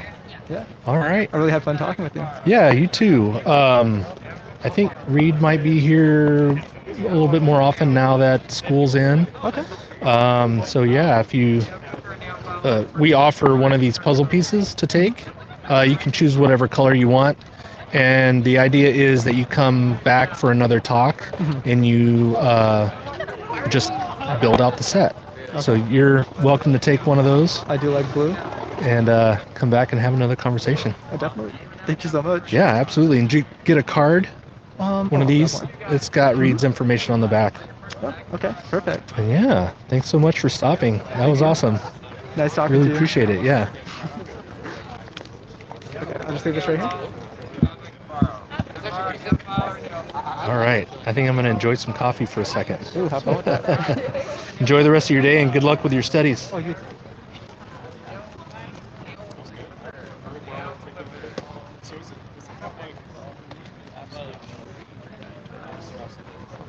Here's your coffee.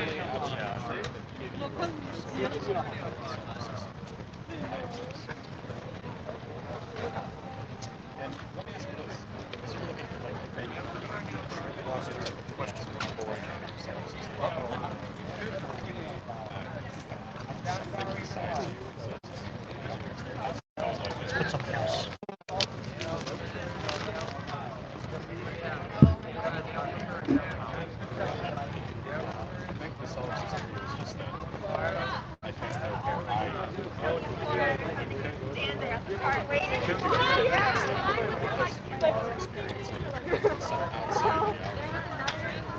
Did you steal my phone? Quinn does. Oh.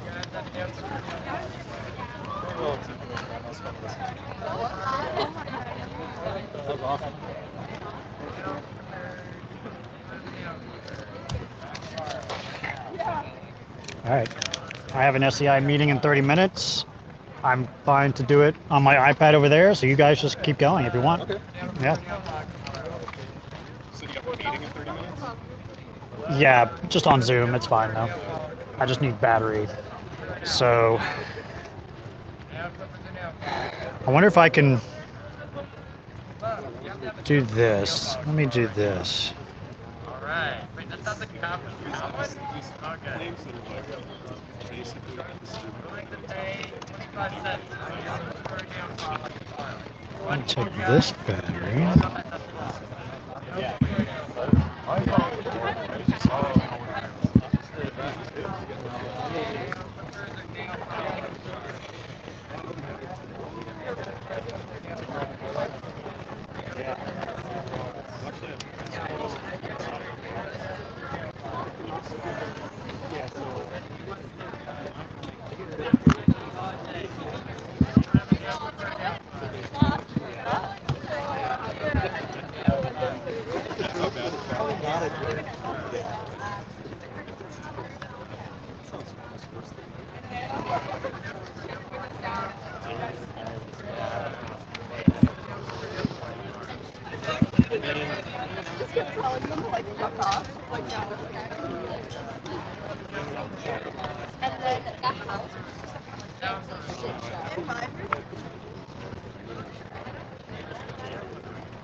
You guys interested in having a talk?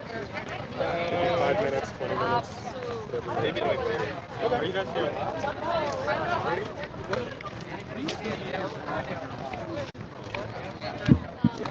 Just gotta get somewhere, but that doesn't mean your ticket card.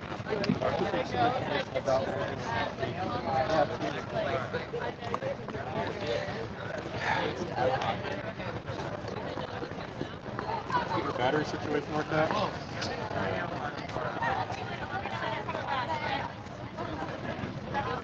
Needs a battery.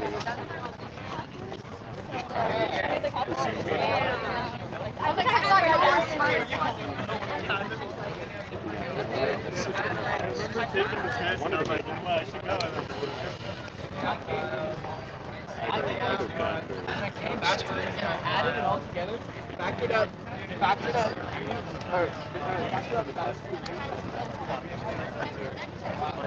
That's part of my big gripe with the product.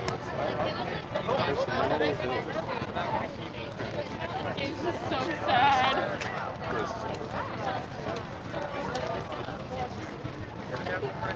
So I'm not looking forward to that.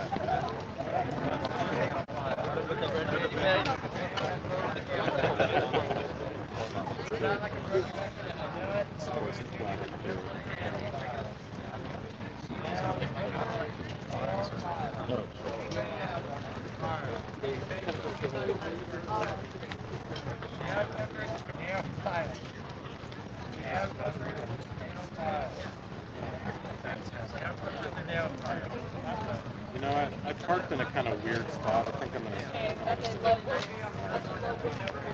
This was awesome.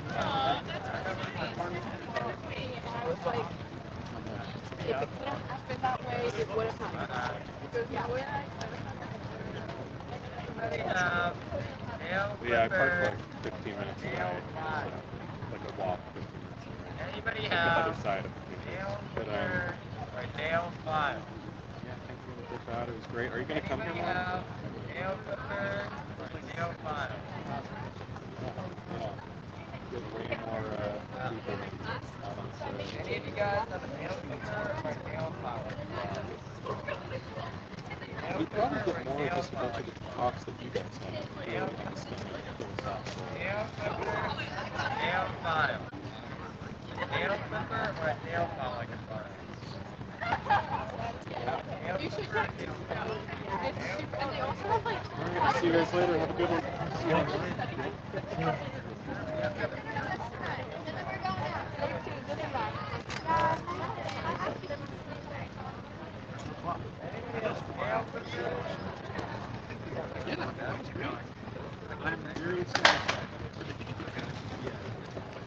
Because I'm out of space and battery.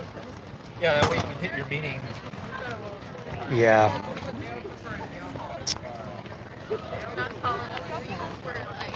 So, and you need to like get somewhere, right?